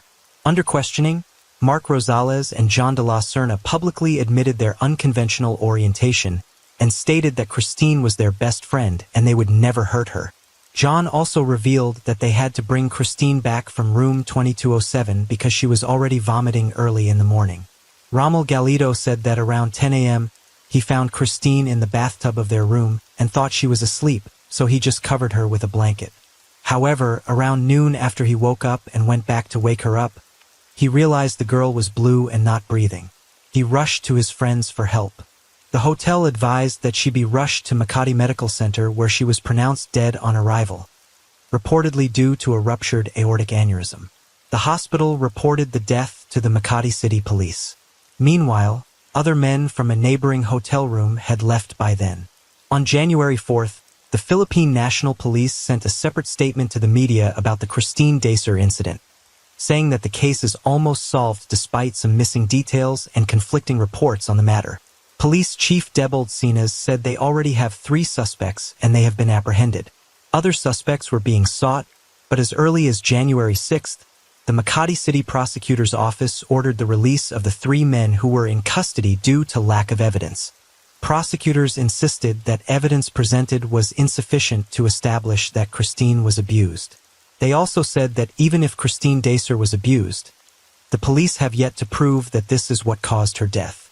Moreover, the party was a gathering of men of non-traditional orientation, where they were all flirting with each other, and Christine was an extra woman. Rommel Galito, as well as most of those present at the party, were stewards and co-workers of Christine de Serna at PL Airlines, indicating that she was well acquainted with these men and their orientation.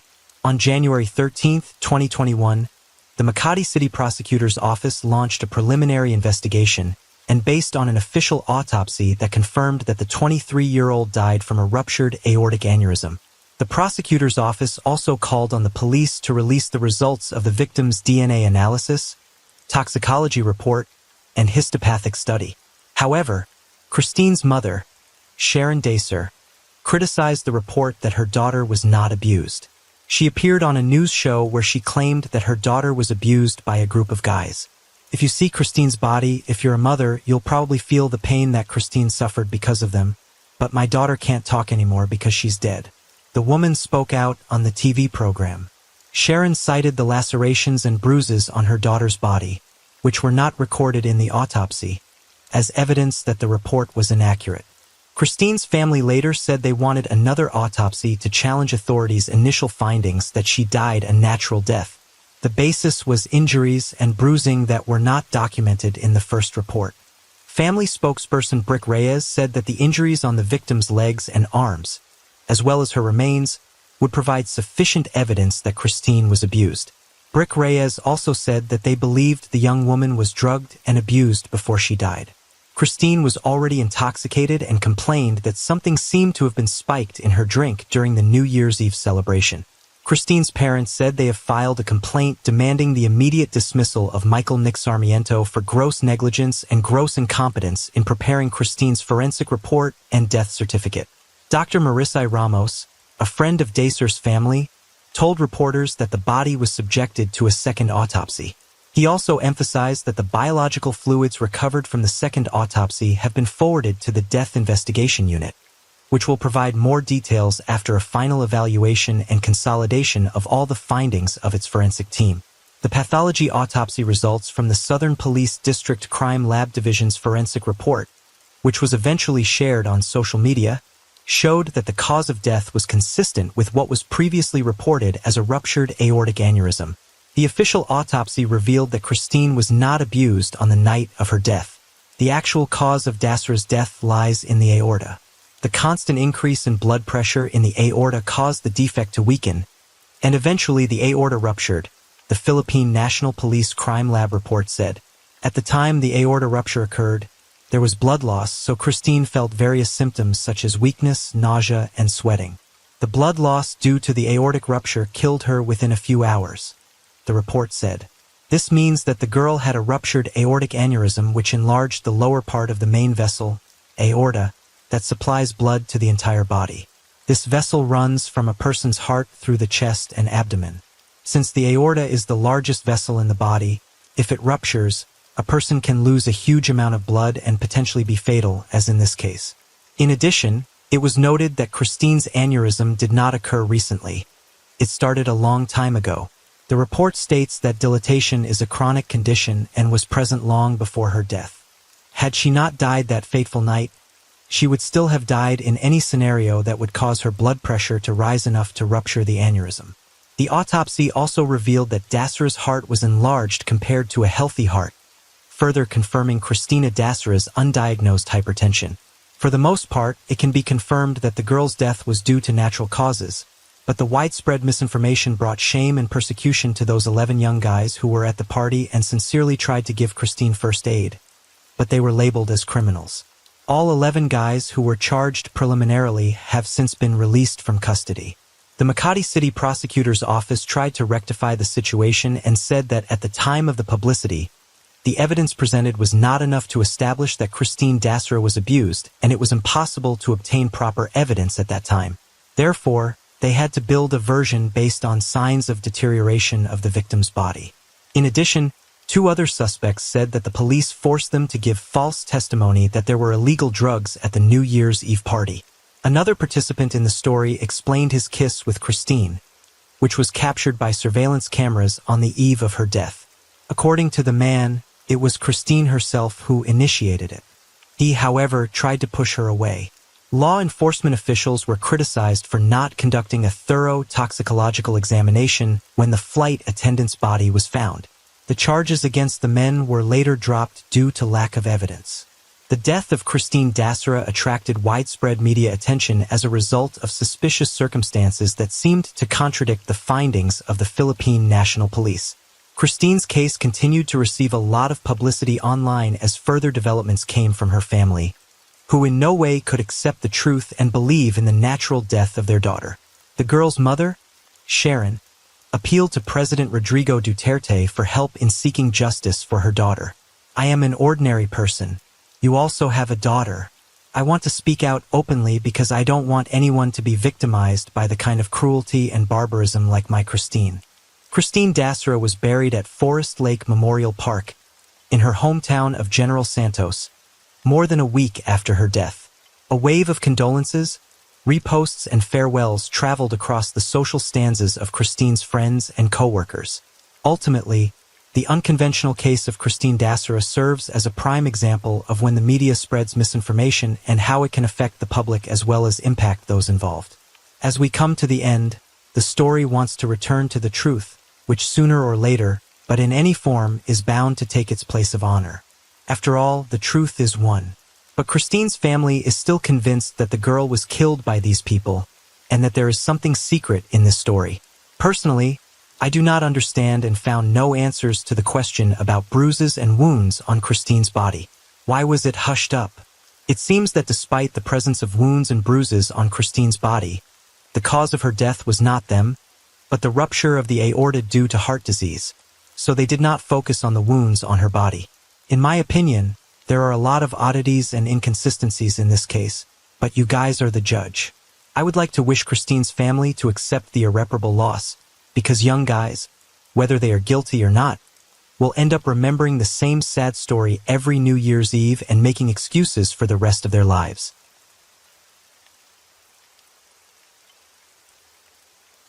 As the rain falls and the night deepens, thank you for being here with me at Radio Night Crime. True crime stories remind us of life's mysteries and the need to stay aware, even in the stillness of the night. If you enjoyed tonight's story, don't forget to like, share, and subscribe. Let the sound of the rain lull you to sleep, and until next time, stay safe, stay curious, and let the night keep you company.